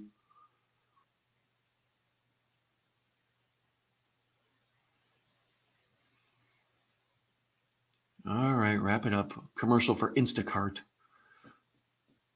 Never done business with Instacart. Other than the fact I've just never done business with Instacart. So yeah, they were at the 1:15 mark. So 1 hour, 15 minutes. Yeah, and he's like totally, he says, I haven't felt this good in a long time. My body feels great. I feel like an athlete. Like he's all horny and like full of life. The his werewolfism has invigorated him.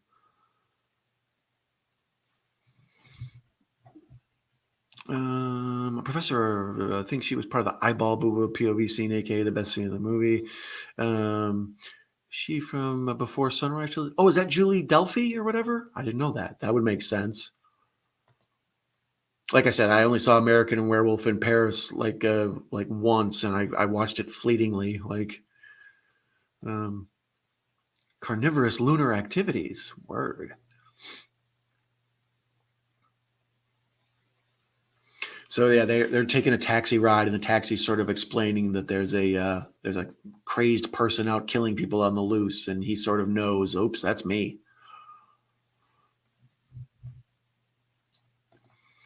So feeding to him is the equivalent of a little pill you and Matt are sponsored by. Oh snap! Look at her making Blue Chew jokes. Werewolfism brought to you by Dick Pills. Um, yeah, this is really funny. He's coming to grips with the fact that he's a werewolf, and he runs up to the cops and he's like, "Officer, I need you to arrest me. I killed some people last night." And the cop won't even listen to him. I'm sorry, Mayan. He's a Bobby. I didn't.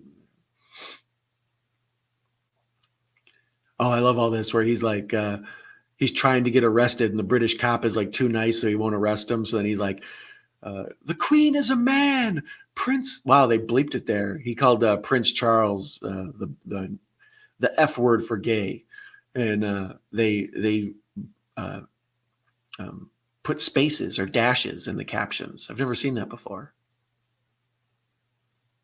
That's interesting. So here's where he's like, "Yeah, Winston Churchill was full of shit," and they're like, "All right, that's enough."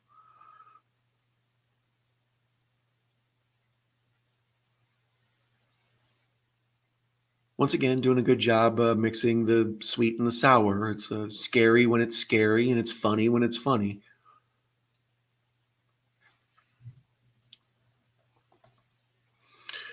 I never questioned why I'm a Cabro would have seen before sunrise. His sweet toast made me watch it. Yeah, I cover that up nicely. Well, I can't blame you for that one. I like, oh God, what's his name? Uh, Richard Linklater? Is that his name? The guy who did Slacker. Um, he did those, the Before Sunrise trilogy. I think I've seen two of them. I never saw the last one, which I heard I should see since I enjoyed the other ones. Um, I like those movies. They're sort of the romantic version of My Dinner with Andre. You know, it's just two people talking, and we kind of get to know. It's a character study. You know,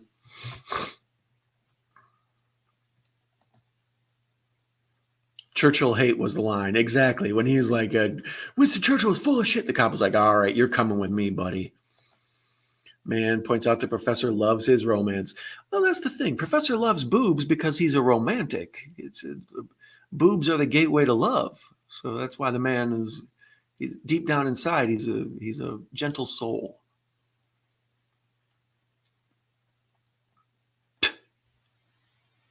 That was good. That was a good bit of humor for no reason. The two detectives were sort of bitching at the doctor, and the one walks out and closes the door behind him, and then the other detective says like a little follow up line and turns around to walk out, but the door is closed, so he kind of has to like stop and open the door and let himself out. And it was a good funny bit of business.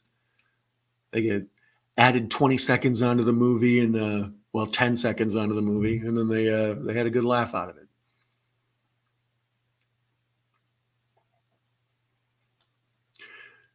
So here David is in a British phone booth, but it apparently isn't the TARDIS. So who cares? Like,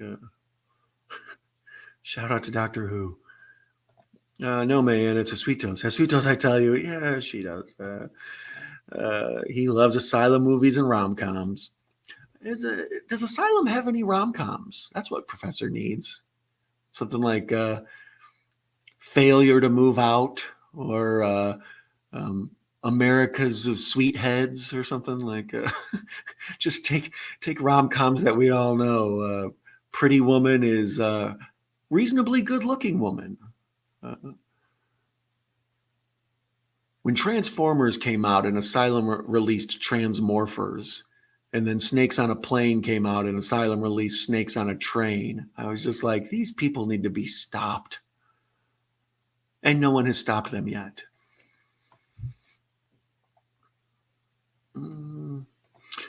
Technically, The Howling has full werewolves, and American Werewolves only has half werewolves. Oh, I suppose. Because the werewolves in there in The Howling are more like they got like the skinnier bodies, and they walk on two legs and stuff. As where this werewolf, he turns into like a wolf, like I said, like a bear. He walks on all fours and stuff. John Landis, this cameo is pretty good too. Where's Velocipaster from? He loves that, and it sounds pretty romantic. I think Velocipaster might not be an asylum. I don't know what that is. Is that a Full Moon Features or something? So here David's been on the phone in the phone booth, and he's contemplating suicide, and he's gonna slit his own wrists with a Swiss Army knife. Like, it would not work. Here's the scene I loved as a kid. This is the one that I always remember that comforts me when he sees his buddy, zombifying, and he sees him standing in front of the porno theater. So he goes running over, and the two of them go into the porno theater, and that's where he meets the other people he killed from the night before. And then they all have a roundtable discussion of how he could kill himself. Like, you wouldn't put this in a movie now. They'd be like, it's too insensitive to mental health or whatever. Here, they're just like, what are you going to do? This movie has no sensitivity. That's why I like it. I'm losing all my street cred here. Must rectify AP. Boobs. That a boy.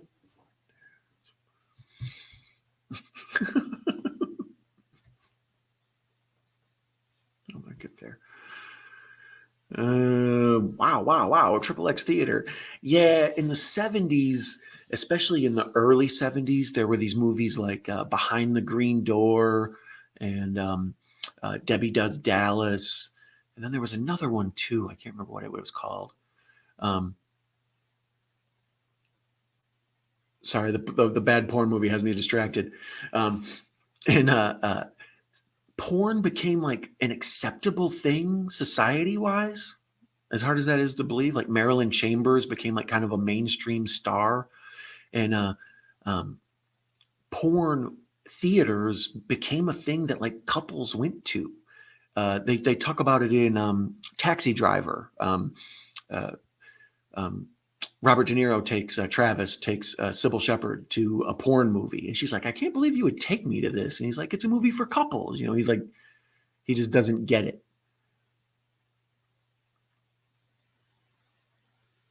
But yeah, now not so much, or any time past like 1984, pretty much. around that time, America was just like, we got to stop some of this stuff.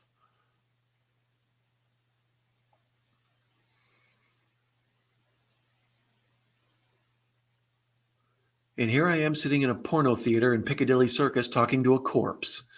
Once again, just pointing out what's actually going on in the movie is the funniest thing you can do. A naked American man stole our balloons. And here's where he introduces them to the people that he murdered. Gerald's the man you murdered on the subway.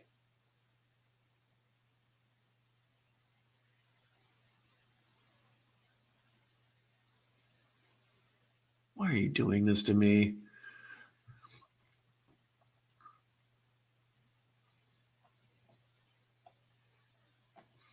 Oh, bittersweet ending. Good movie. Jack is all jacked up by now. Wow, he looks scary, all decomposed. His eyes are out. Yeah, that's what I mean. The character, as he goes along, he just keeps decomposing and zombifying even more. Like um, at this point, his skin is like totally blue and gray, and his eyes are like starting to like fall out of his head and everything. It's um, Carnivorous Lunar Activities. Sounds so fun, right? That'd be a good name for a movie or a band.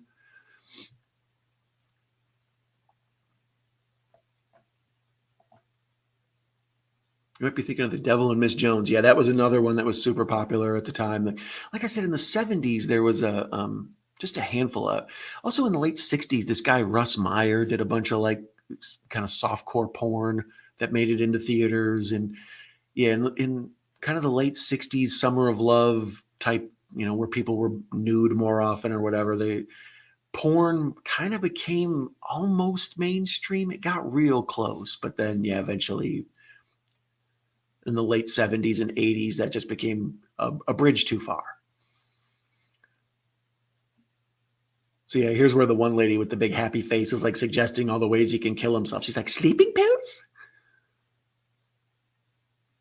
And then, yeah, this is the part that stuck me out as a kid, where the one guy's like, well, put a gun in your mouth. And he's like, hey, he's my friend.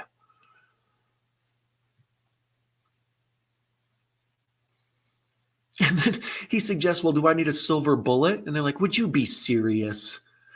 Like, as if, this whole thing isn't just absurd. It's just, yeah, I don't know. This whole stuff is good. Could you imagine all the paperwork the Fuds had to fill out after the ending of this? There was a bloody wolf, and then we shot at it, and the Yankee took his place. Bloody bollock. That's pretty good, Professor. Apparently, the actor had a hard time looking at himself in the mirror when he had to get that makeup done. It made him seriously depressed, and he had trouble getting through the movie. I didn't know that. Yeah, Griffin Dunne.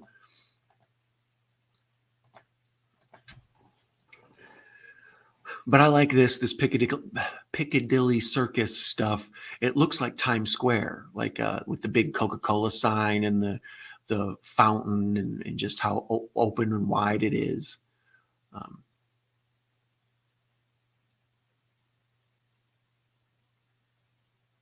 Yeah, now he's going through the transformation while the porno's playing.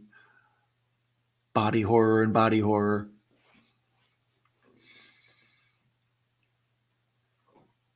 And here he thinks he sees another victim, and it turns out it's just the usher.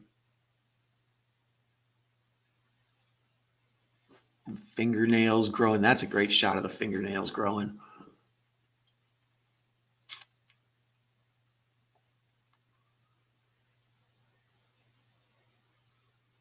Yeah, this one,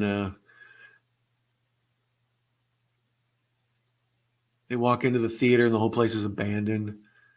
This is a good way. Professor and I were talking the other day about how 80s movies and needed to have nudity in them because we didn't have the proliferation of porn like we do now with the internet and stuff. So the ability to sneak in sexy nudity into a movie, they do it all sorts of different ways. And a lot of times they often, victimize women to get the nudity. But here they had actually pretty smart idea of like, well, we can sneak some nudity in with this fake porno going up on the screen. It makes it sexy without, while feeling natural, I guess. It's a good way around that dilemma. How do we get boobs without being mean about it?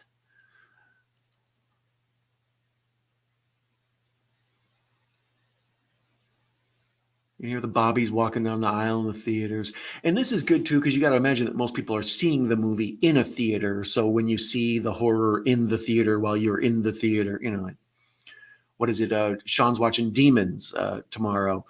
There's a scene in there where or is that Demons 2, where they're in the movie theater. And it's like, it's supposed to connect to people back then when everything wasn't on TV. It was mostly saw it in the theater.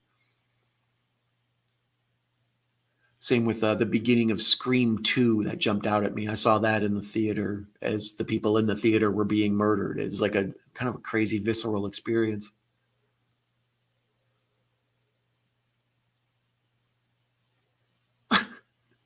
The name of the porno is See You Next Wednesday. Like the old joke, see you next Tuesday, what that spells out. But they have this see you next Wednesday. It must be the sequel. And there, dude's head gets ripped off and thrown.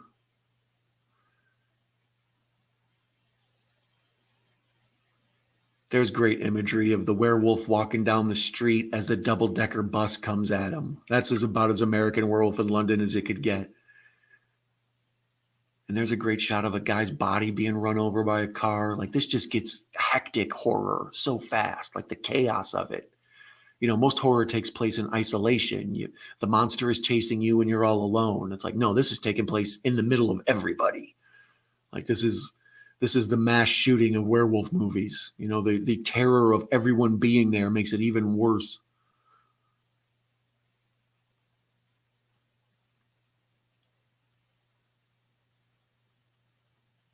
So here the doctor runs and wakes up the nurse and tells her that there's a monster loose in Piccadilly Circus, and they all know.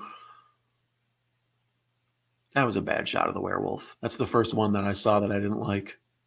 It clearly was a puppet on a dolly.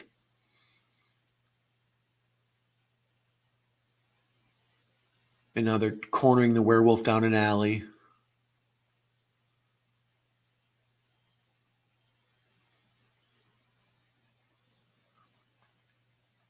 I believe all the effects in this were done by Rick Baker, I believe.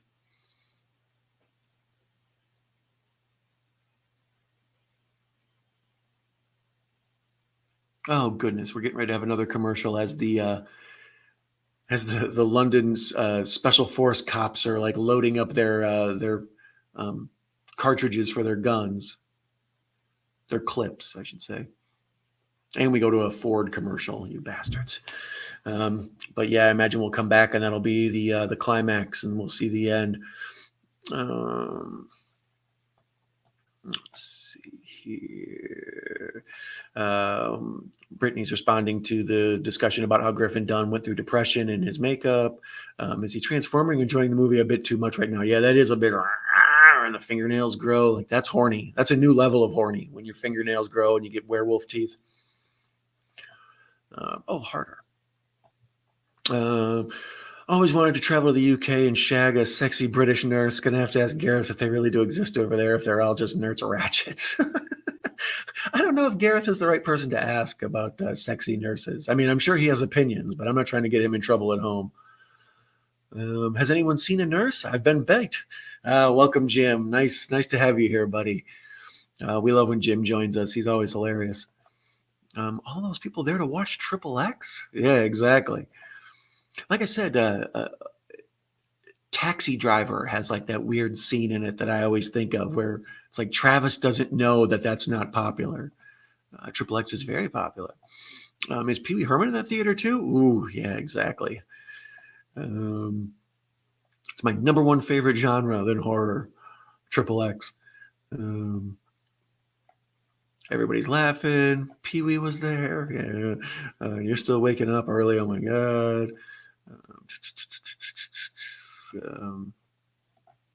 You did the WWA thing, yeah. Yesterday, Jim did a stream at 4:30 a.m., so I was super tired. Actually, Jim, I need to watch that for you. I had the Elimination Chamber ruined for me, so I heard who won it, but I would actually like to watch your watch along of it. I think you would probably set it off. So be sure to check out our friend Now It's Dark Jim, and as well as Cracky the Clown. I believe Jim has a third channel too. Jim's an awesome guy to enjoy on the YouTube. No ad. Climax. I'm back channeling our 55-inch tele YouTube apartment mobile screen is too petite. Russell is changing TVs like he's getting out of cars. Hey, 59 Survivor of VHS. I got out my paranormal encrypted research group. This looked like a smooth transition. Yeah, I agree. Welcome. Nice to have you here, sir. They have some fun live streams. I'm gonna have to find that actually. I'm a fan of the cryptids. Howdy, y'all. It was on his other channel. Okay, so I'll have to dig it up. We all think we are the Ghostbusters over there. Stephen King was onto something with The Shine, though. American Werewolf in London is so good. Yeah, it is. I agree. So now we're back. The movie has started. We're at the 131 mark, 131.40 out of 137.23. So this is the part where the nurse is running through the streets to try to confront the wolf, and then as she stops them, the military, the British special force cops, they kill him, and it's kind of this King Kong thing, like 'twas beauty that killed the beast sort of thing. Like no matter how strong and powerful he is, his love for this woman is ultimately the thing that could keep him, make him weak.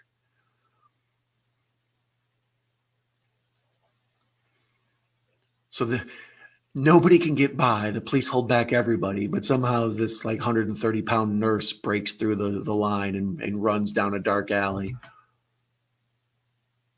Which is weird because that means she kind of knows he's a werewolf too. Like, she's sort of been denying it, but she's been aware the whole time. Like, yeah, this dude might be a werewolf.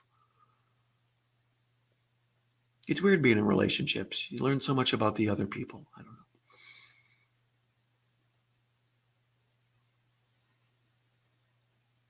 Yeah, she's like reasoning with him, and the wolf is like behaving, but then we see him kind of like go to attack her, and then boy, they do a good glamour shot of her. She's all like soft lit and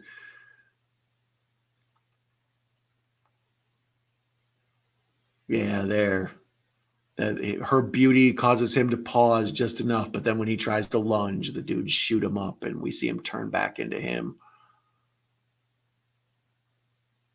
I think David Naughton was probably cast in this because he's fit. Like, he has very little body fat. He's a good naked actor. Good for you, sir. Low carb, high protein.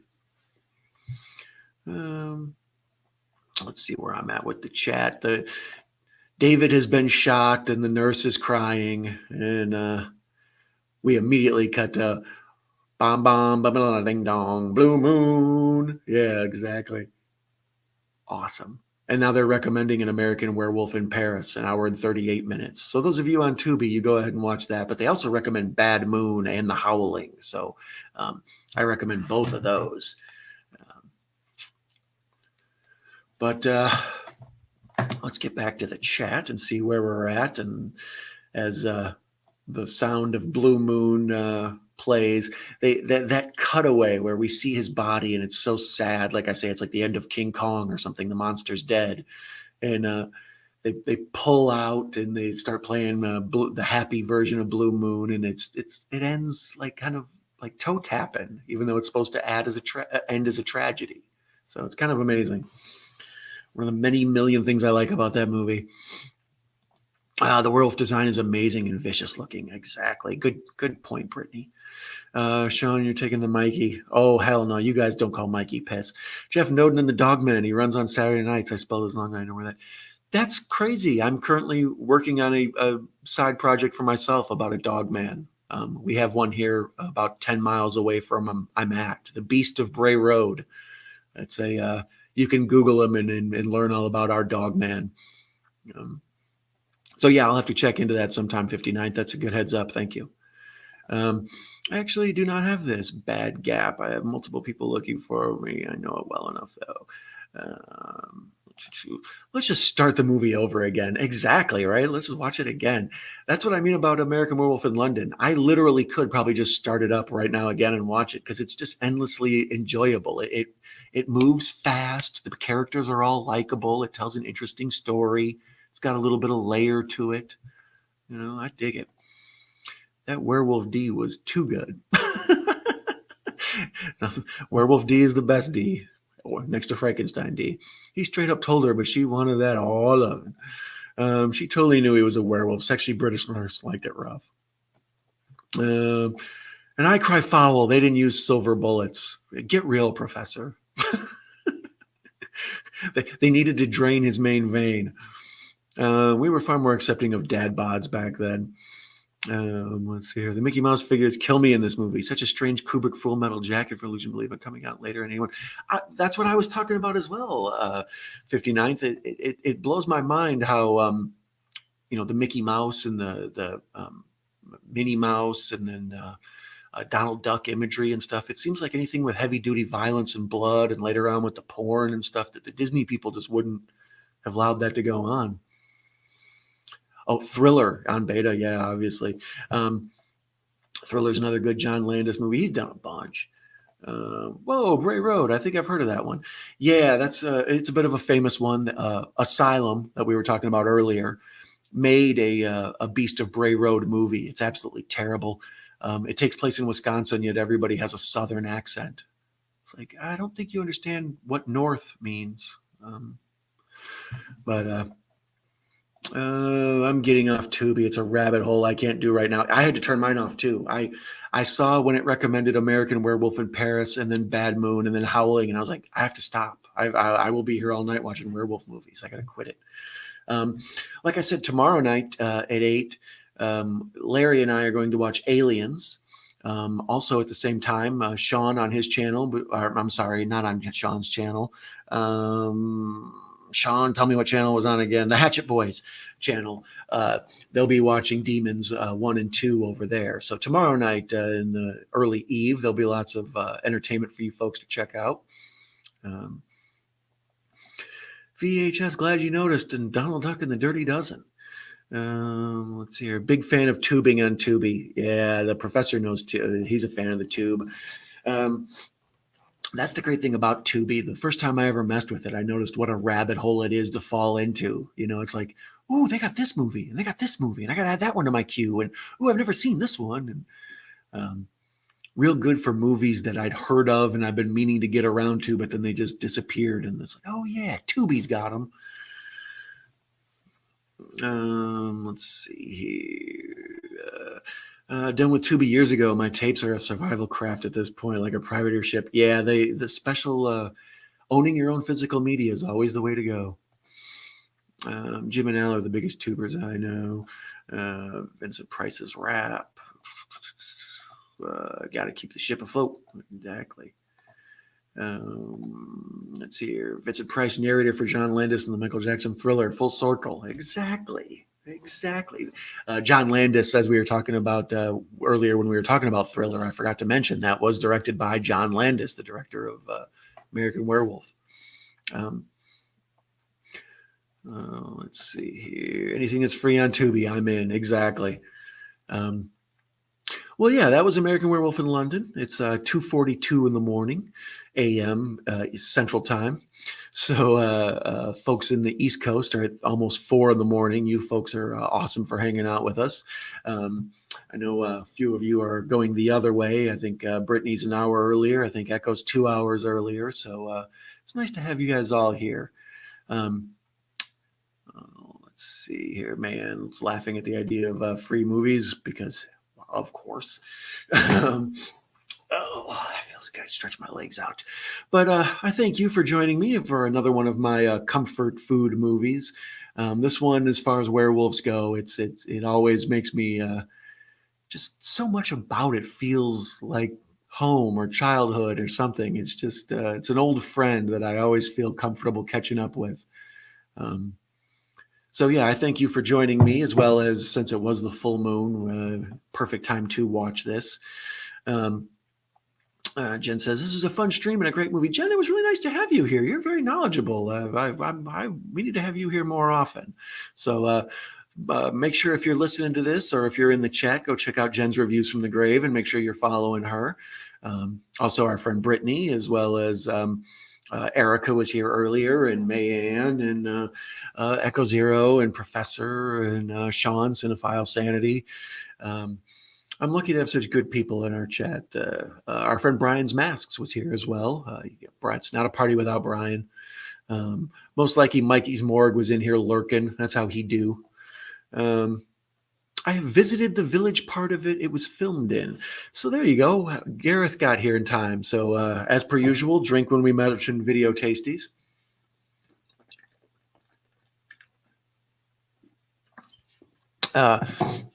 Gareth, Professor wanted to know earlier, are the cute nurses in Britain and England, are they like this in this movie, or are they a bunch of old hags? Good memory movie for sure. Yeah, exactly. It's one that just the nostalgia of it really keeps it afloat. It makes me feel like the way old buddy did after he was turned into a werewolf. It like invigorates me. You can see me kind of like happy now after watching it. It gave me a burst of life again. Let's see here. Say goodbye to everybody. Nighty-night, all sweet werewolf, sexy British nurse dreams to you all. Yes, exactly. Night, I'm glad you're with our new family. Rock on Tasties. Is the bar the same? Yeah, I don't know. Was Gareth in the slaughtered lamb? Gareth, do they really have sexy British nurses where you at? See, I knew he wanted to know. Only in the movies. So there, the question that was left open at the end of this chat has been closed. We can actually, there's some completion here. I like it. The Orbits gal, dirty mouth, get Orbits. Yeah, I naturally went to a British accent for it. They call them matron. Hey, Gareth, take care, Cinephile Sanity. The bar was filmed in London. All right, well, I'm going to let Gareth have the last word on that because Gareth rules. So be sure to check out my friend Gareth's channel. He does the same type of thing I do, live stream, except he does it much smarter and better.